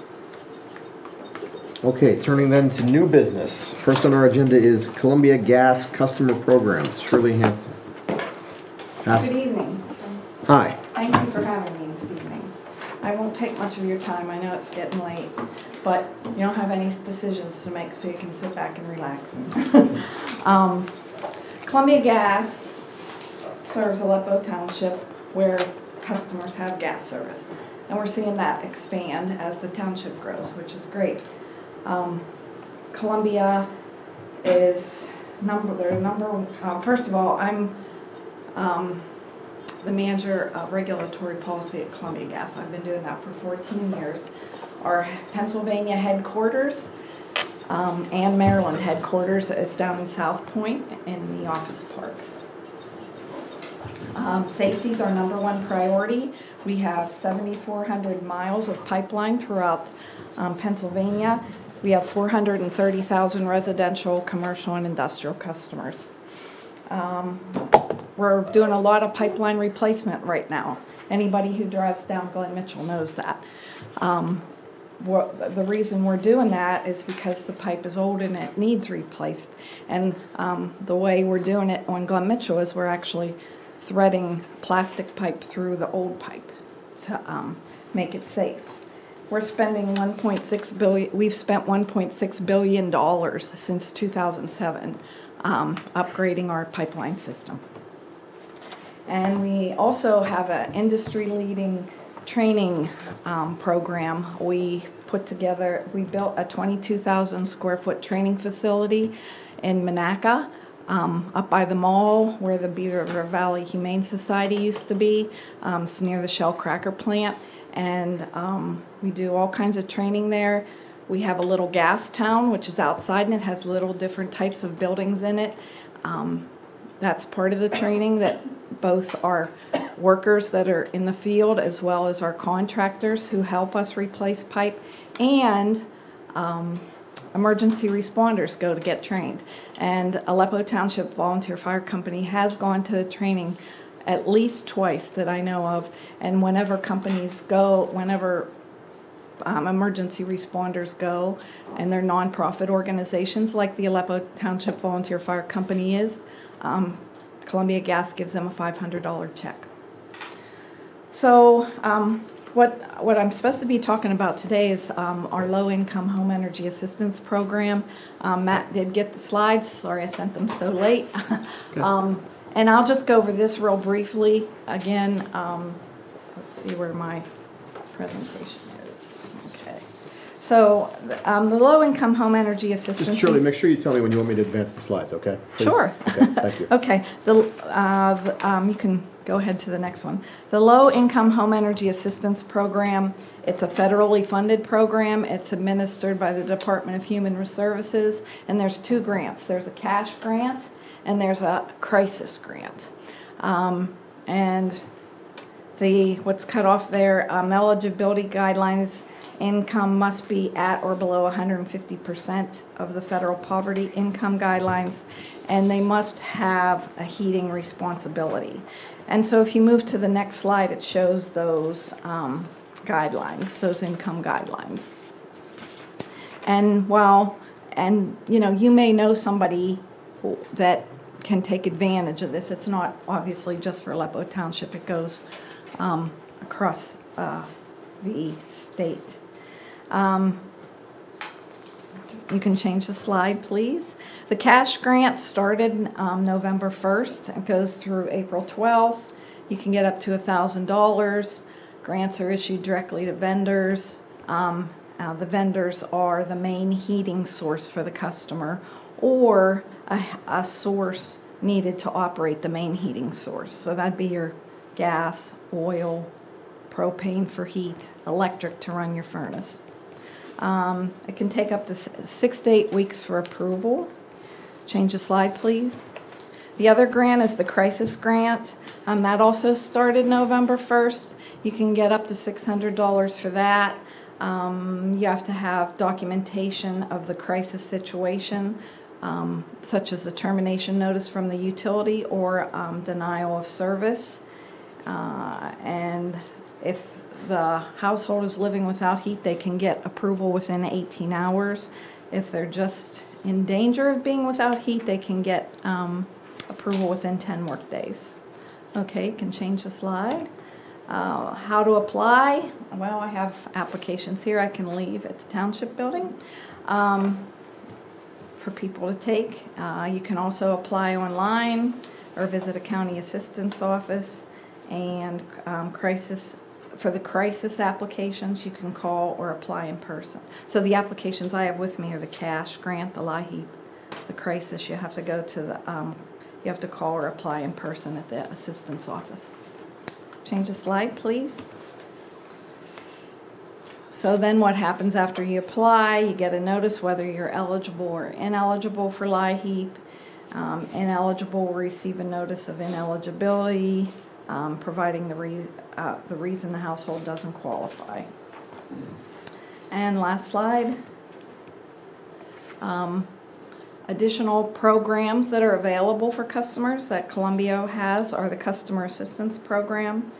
And that's a long-term, low monthly payment plan. That is for low-income customers, but there also is a plan there for senior citizens who are on fixed incomes. We can give them a lower payment than what they would normally pay. It's usually a percentage of their monthly income. There's a Dollar Energy Fund. Dollar Energy Fund, if you've never heard of it, is a rather big nonprofit organization located in the South Side. And they administer many programs for many utilities in Pennsylvania and in Ohio and in Maryland.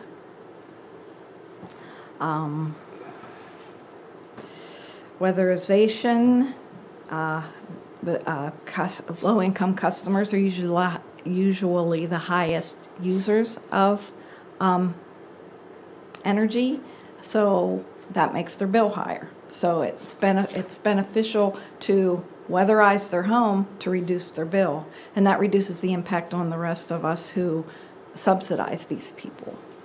So weatherization is a big, we spend over $500,000 a year weatherizing low-income homes. There's also payment plans for any customer, residential customer who's either having trouble or paying their bill for a short period of time or is always having trouble paying their bill.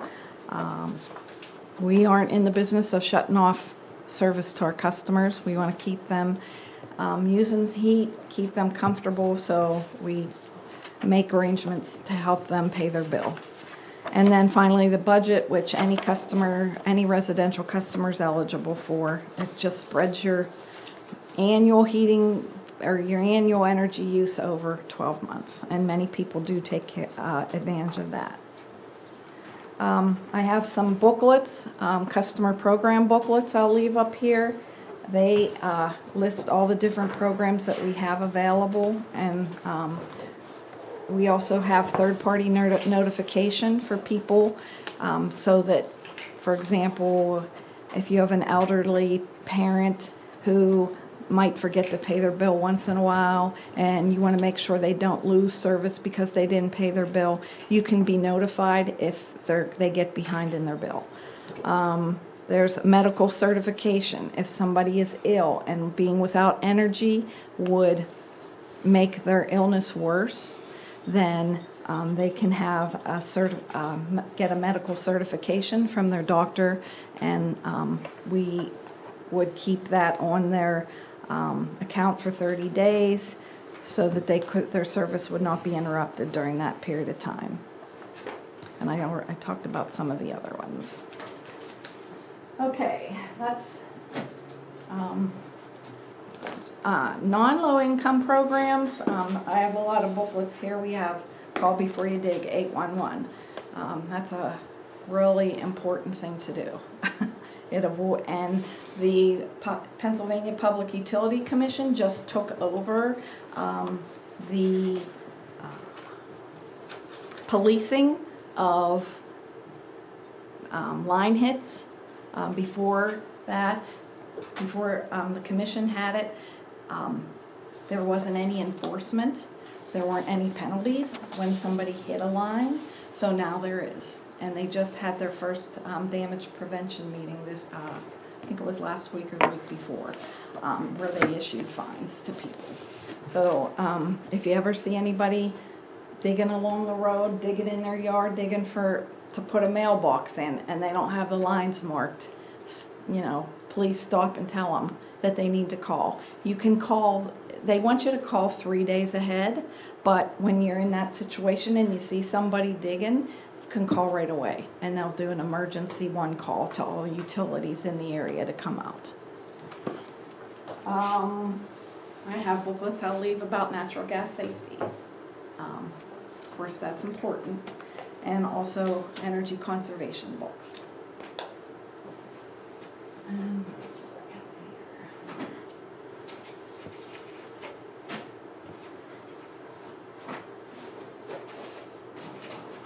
These are, this is another thing about a low-income program. It's called audits and rebates. This goes up a little higher than the other programs, low-income programs we talked about. This goes more to the working poor, what's considered the working poor.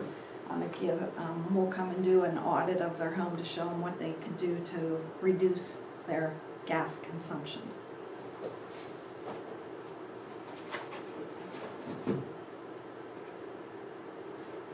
And then LIRE, this is the Low Income Usage Reduction Program. That's the weatherization program. So, choice program. Who's heard of the choice program? That's when you can choose somebody else to, you can buy your gas from somebody else. Columbia still delivers it. We have, and sometimes they come and solicit door to door, or they want to. Anyway, there's questions. There's always good questions that you can ask, and I'll leave these to ask a supplier who either calls you on the phone or sends you direct mail pieces, or you know, you run into at the mall or some event that they want to sell you gas, or they want to be your gas supplier. These are questions you can ask them. And Columbia's not opposed to that, because Columbia Gas makes no money on the gas they sell to its customers. It's a straight pass-through for the gas. We make money delivering the gas to you in your customer charge and your distribution charge. We don't make any money on the gas at all. So we're impartial to who you buy your gas from. That's all I had for tonight. I do have my business card I'll pass out to each of you, and I'll leave a stack with you, Gwen. I live in Aleppo Township. I work for Columbia Gas. Please feel free to reach out to me. Great. Thank you. Thank you very much. Thank you. Okay.